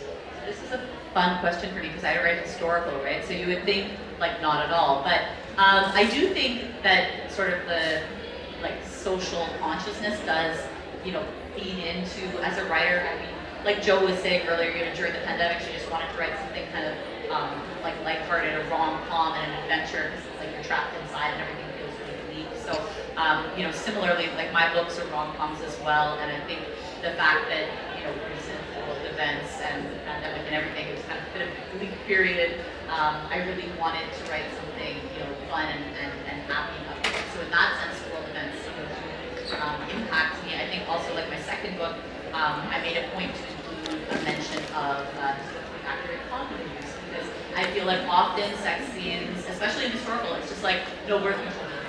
And there's this idea of I don't know, as you see people taking away reproductive rights, it's that narrative that isn't true feeds into it. It's oh no, birth control, that's not a normal natural thing that people have done for many, many decades or centuries. That's something new and somehow not right. It come from that eventually. I kind of felt it's important to put little details that in there, even if it's not a key part of the plot. It's just, something that I thought about, and I thought I'm just gonna slip that into there. I think it's worthwhile,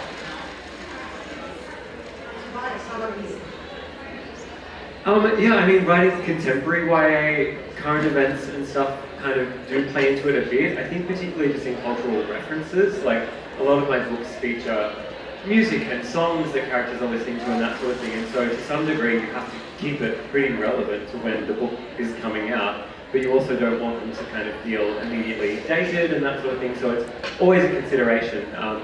But I think one thing that probably a lot of us are grappling with at the moment is how to tastefully include the pandemic in our writing, because it's really hard writing contemporary that's set, say, in 2025 and to not reference the pandemic, because you don't want it to become a big thing where you're now bringing up all the trauma of living through the pandemic, but you also can't be oh hey, 5 years ago when these characters were not in the pandemic that didn't happen, you can't ignore it, but you don't want to kind of lay it on too much either, so it's a really kind of strange time to be working on contemporary stuff, I think.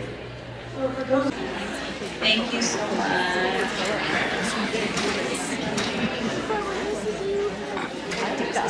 Alright, just a few more front. Thank you. I already cried the last panel you were in, so I'm gonna try and hold back the tears. I haven't cried yet. No, Hannah broke into the opening remarks. Oh, this is true. I'm the only one. I know you all are not here to listen to us, so we will have a few announcements for you at the end, so don't up and leave. Oh, darn. But I think it's probably time to introduce our keynotes who are ready to come in through these doors. Everybody,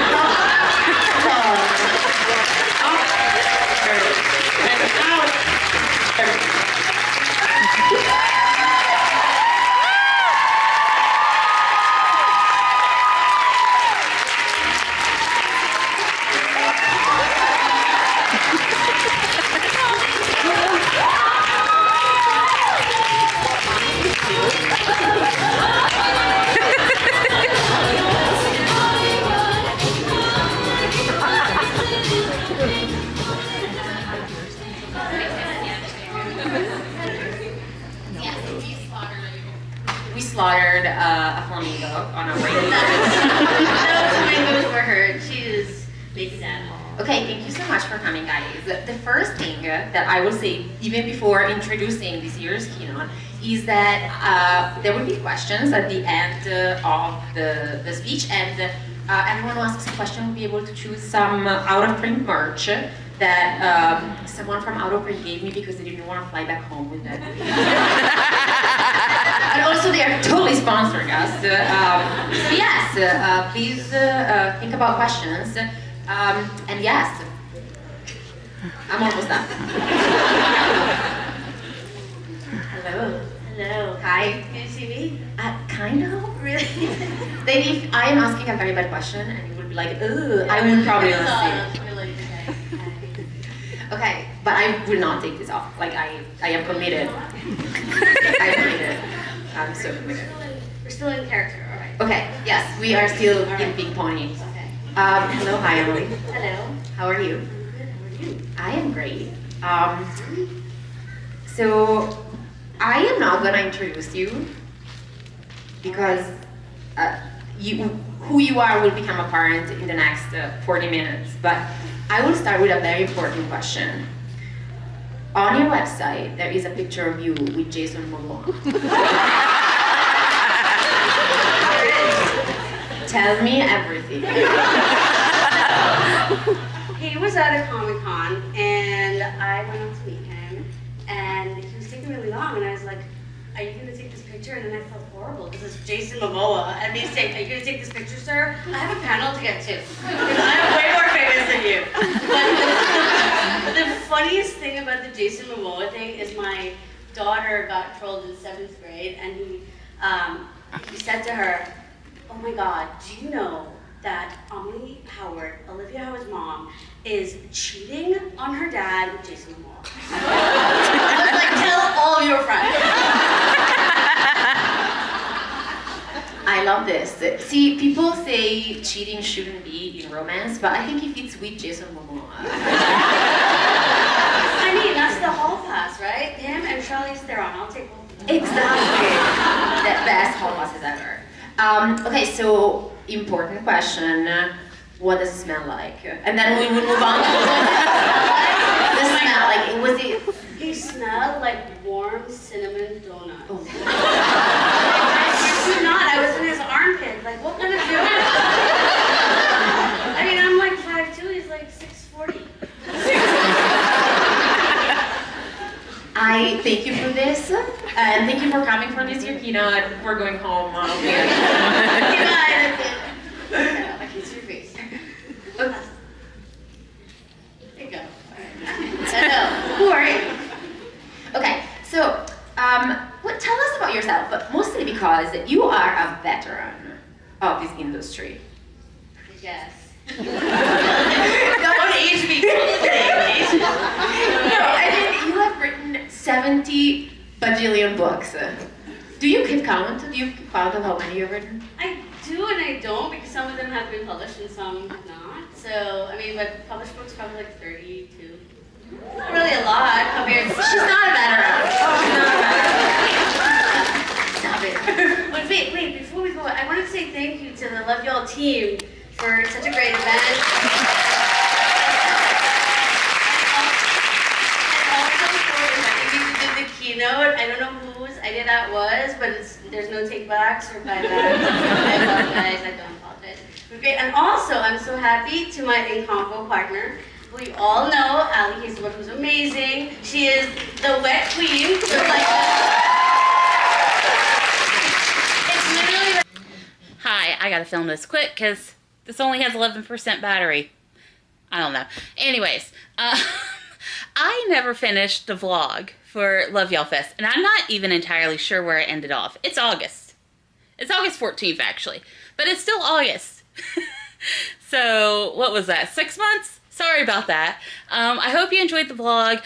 I am still trying to read books that I assigned myself for the readathon, but recently the tickets have just dropped for the 2026 Love Y'all Book Fest, and I got my tickets, got my hotel bookies, and I have a monstrous list of books that I want to get read by the end of Love Y'all Fest. So I'm going to probably start as soon as, you know, as soon, I don't know. Probably as soon as I get the other stack done. I'm still on The Art of Catching Feelings, and I've been going back and forth between starting that and Don't Want to Be Your Best Friend. Which one will I choose? I don't know. But that'll be a whole new vlog later, so when I start doing that again, I will start filming that. That might just be in the regular vlogs, I don't know. But anyways, we're going to do Love Y'all 2026. Hope to see you there. It's definitely fun. Go and check it out. And that is it. So I will catch y'all later. Bye.